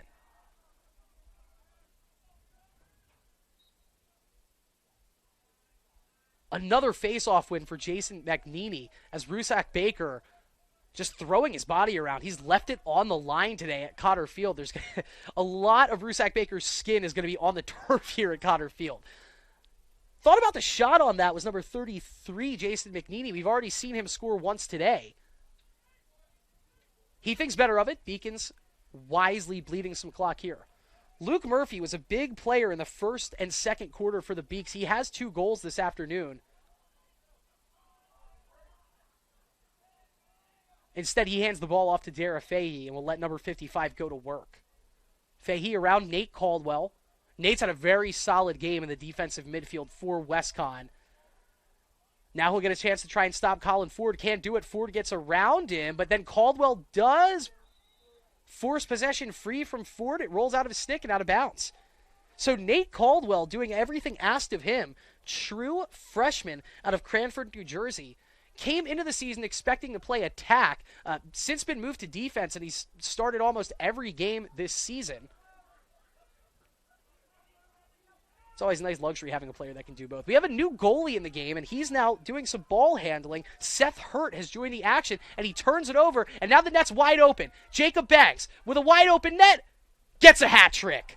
You want to see that happen when the goaltender leaves the net and decides to do some ball handling. There is a lot of time left in this contest, and a player of Jacob Banks' caliber who already scored 2 today, you knew he was smelling a hat trick. You can't give him that open net. Banks delivers. Beaks have 21.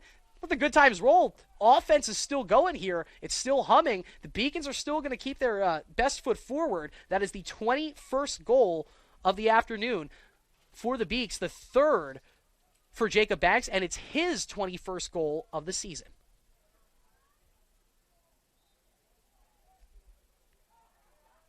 So Beacons lead 21-12. Back at it for some more as McNeely wins the faceoff. His shot goes wide. It'll stay behind the net with Jacob Banks. He walks in, has a man cutting in front in Murphy, and it's a huge save from Hurt.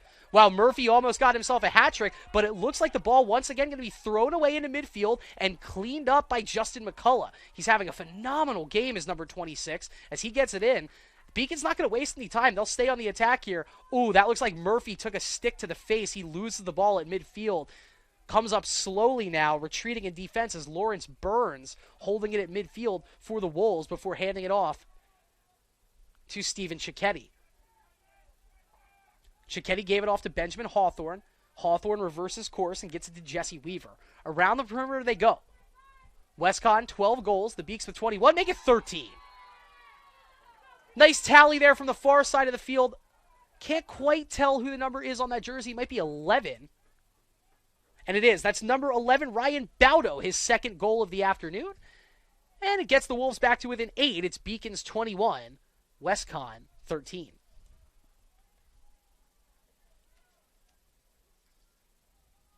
So for Baudo, his second, he scored a man-up goal with a couple of seconds left in the first quarter. Haven't heard much from him since. His 17th goal of the season. Beacon's still up 8, and they win another faceoff. Jason McNeely really showing off in this faceoff circle this afternoon. Slides it over to Greg Wolf. Wolf, a 20-goal scorer on the season, hasn't had that many minutes today. Trying to get into the fun here. Gets past his defender with a spin, and that shot, wow, it's just deflected away by Hurt and then picked up on defense by Ryan Kinsley. Nice job there by the long stick of Kinsley. And now charging in with a head full of steam. Oh, actually, sorry, that was Nate Caldwell with the ball behind the play. There's a flag on the field. So WestCon will get the man-up opportunity whenever they do want, whenever the next stoppage of play is, unless they score here. Nate Caldwell mentioned that he was in attack before he got switched to defense. Looks very comfortable with the ball in his stick. Crossfield pass, and another goal for Ryan Baudo. So just like that, it was very quiet, and 2 goals across the past 55 seconds. He gets himself a hat trick. And WestCon hanging it around, making the score look nice. It's 21-14 Beacons with 5.5 minutes left to go.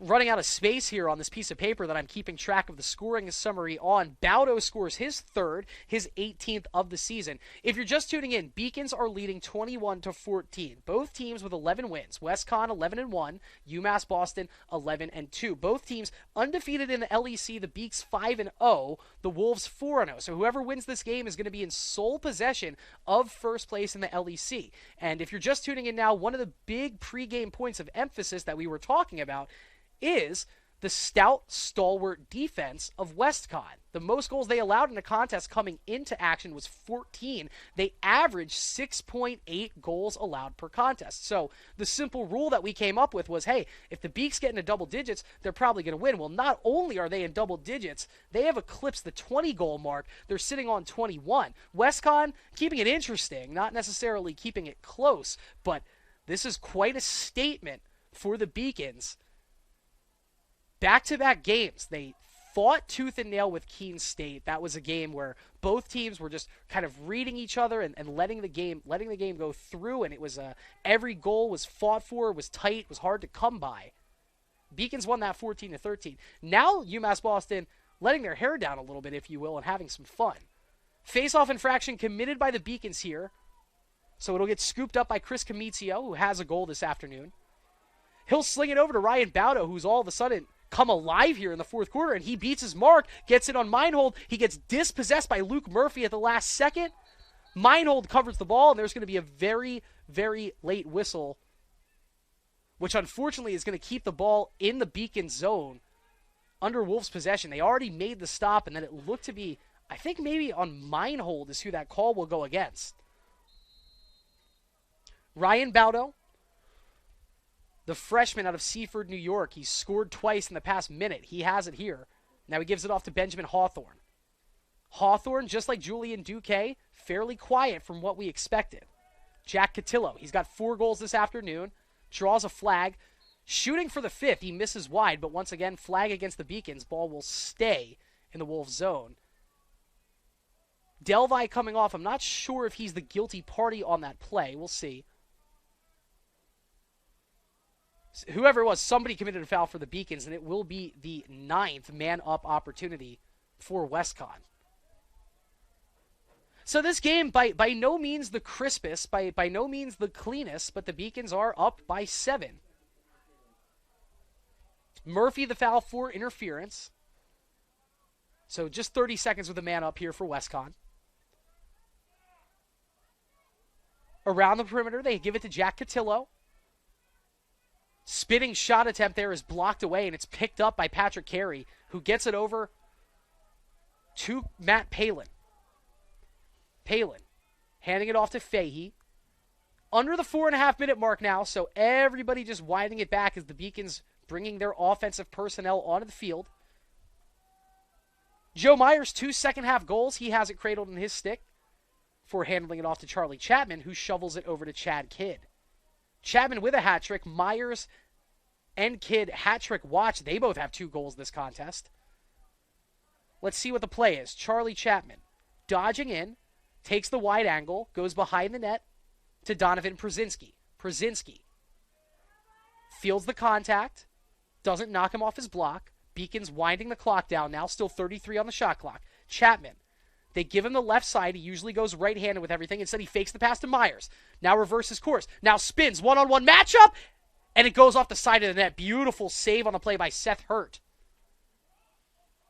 who ultimately digs down, gets it out of trouble. And we have our third different goalie. Pardon me. Hurt comes off. It's another tall goalie with long sleeves. That's Justin Tarsi in net now for the Wolves, a senior out of Danbury, Connecticut. Player lost his footing on that. Ball gets kicked out of bounds, and it will go back to the Beacons. 3 minutes and 20 seconds left, and the Beacons not saying die yet. Still keeping this offense flowing. And really just doing everything for style points at this point. How about, speaking of style points, Joe Myers just beats the mark of 3 defenders by himself, and he'll walk it right through the center of the Wolves' defense. In fact, he goes all the way in for a left-handed shot that's saved by Tarsi. Myers, he had to win the race. Yes, he did. Nate Caldwell having himself a phenomenal afternoon. Don't tell him that his team is down by 7 points with 3 minutes left. He's stuck with Myers step for step. Took the spill on the end line with him. Jacob Banks back in. He has a hat trick today and 21 goals on the season. He'll walk this one back out to midfield. Little two-step frees up some room against his man. He'll look back to Colin Ford. Ford goes right at Caldwell. Caldwell does a great job dispossessing Ford. Przinski coming over. Can he get to it in time? The ball's still on the turf. They're still fighting for it. Przinski gets it. He's back in the corner. He does have the ball. Facing a double team, and he gets through the double team. How about Przinski? Nobody there in front of the net, so he'll go back to Colin Ford. Ford will let it roll all the way back to Fahey. Fahey goes inside to Banks, low to high, and he finishes in the top left corner. It is a 4-goal afternoon for Jacob Banks, who's playing in just his 11th game of the season. The sophomore out of Westminster has been coming alive the second half of this regular season. He scores again, his 4th time today. And yes, his 22nd goal of the season. Beaks back up 8. He's trying to win with the biggest margin of victory possible here. Banks for the 4th time. And the Beacons lead 22-14.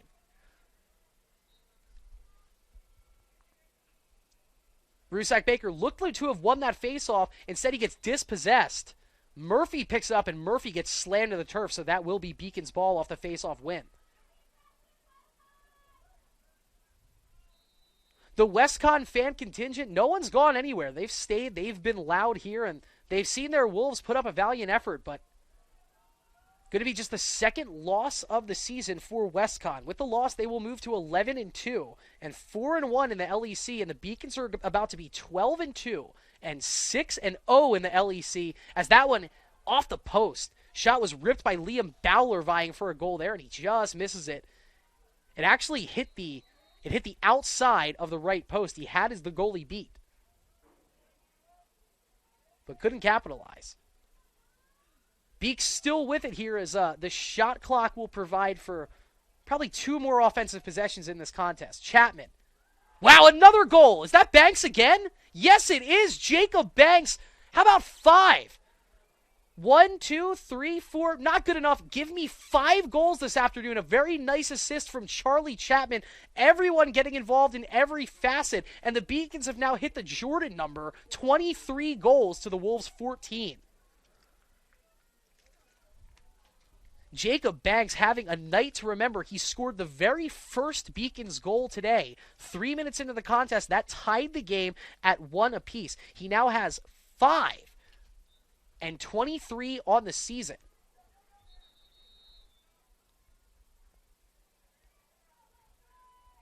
Rusak Baker, he draws the infraction against the Beacons. Feels worth mentioning the junior out of Groton, Connecticut. He's been there for every single faceoff, whereas the Beacons split their faceoff duties between McNeely and Dobrzinski, and had a lot of fight in him. Did not look good in that second quarter, looked great in the third quarter. He's been thrown to the turf a couple of times. He's put his body on the line a lot today as number 48, Jonathan Rusak Baker.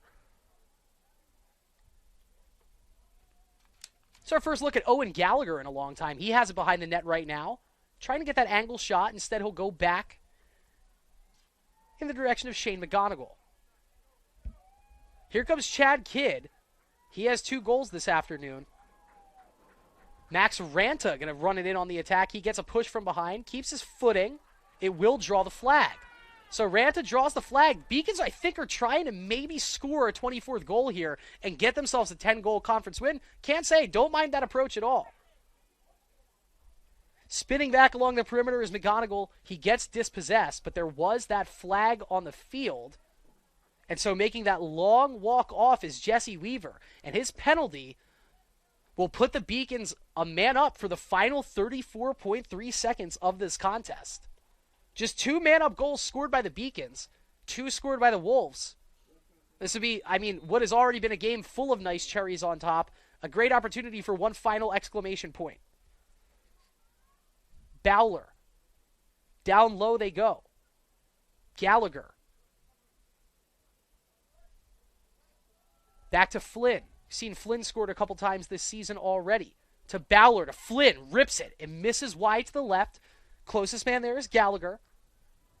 Owen picks it up with 11 seconds left. Clock starts as he runs it back in. 9 seconds left on the clock. That ball passed back to the midfield timeline. Going to be one last whistle here as Duque puts it back into play.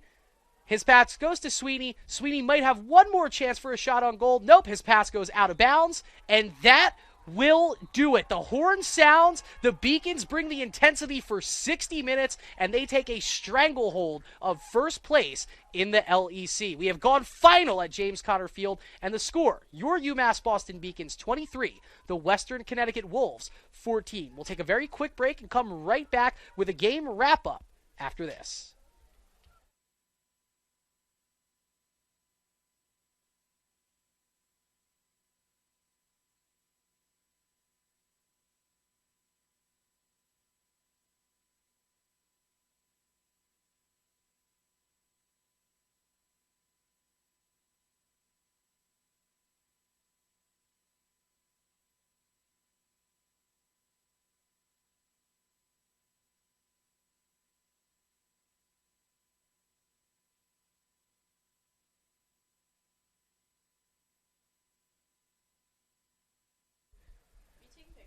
We have gone final. What was a fun evening of lacrosse has the Beacons by themselves in first place in the LEC and sitting at a very pretty 12 wins, 2 losses on the season. Interesting to note, Western Connecticut had been receiving top 25 votes for the past 5 weeks. The Beacons just started getting top 25 votes this past weekend. A win like this, you can only imagine what that's going to do to these 2 teams in the rankings. Who knows, maybe the Beacons can slip into that top 25. Beacons win 23-14. Let's go over the scoring summary real quick, and then we'll get you guys out of here. WestCon scored the first goal. Jack Cotillo, his 14th of the season. Then Jacob Banks scored goal number 19, knotting it at 1 apiece. Cotillo scored again a minute later, making it 2-1 WestCon. Dara Fahey answered, making it 2-2. Trey Aronow scored his first of 3 goals of the afternoon to make it 3-2, but then Luke Murphy and Gavin Admiran went back-to-back, giving the Beacons their first lead of the game at 4-3. Ryan Baudo scored his first of 3 goals to end the first quarter, tied at 4 apiece. Jason McNeely won the face-off in the second quarter to make it 5-4 to Beaks. Trey Aronow scored his second goal and knotted up at 5 apiece, and then the Beacons started getting loose. 3 straight goals. Luke Murphy, his second. Michael Claflin and Chad Kidd made it 8-5 Beacons. Cotillo scored his third, and Hawthorne scored his one and only goal of the afternoon. To bring it back to within 1, it was 8-7, but from that point, that was the closest that WestCon got. Claflin scored his second and his 38th of the season to make it 9-7. Then Charlie Chapman made it 10-7, and right before halftime, Chad Kidd scored his second, and the Beacons led at half 11-7. Going into the third quarter, it was 4 straight Beacons goals, including 2 straight by Gavin Admiran, his second and third of the afternoon. His 42nd and 43rd of the season put the Beacons up 13-7. Chapman scored again, and then Zach Mann scored his 1 goal of the afternoon, making it 15-7 Beaks. WestCon finally broke that momentum as Trey Aronow scored his third, and Julian Duque scored his first of two, his 57th goal of the season, making it 15-11. But Banks scored his second, Joe Myers scored his first, and by the time Jack Cotillo scored his fourth, the Beacons were up plentifully at the end of the third quarter, 17-12. Still, though, we had a scoring onset in the fourth quarter. Chris Comizio got the scoring started for WestCon, and then Claflin got a hat trick in his 39th of the season. Chapman finished his hat trick and his 17th goal of the season.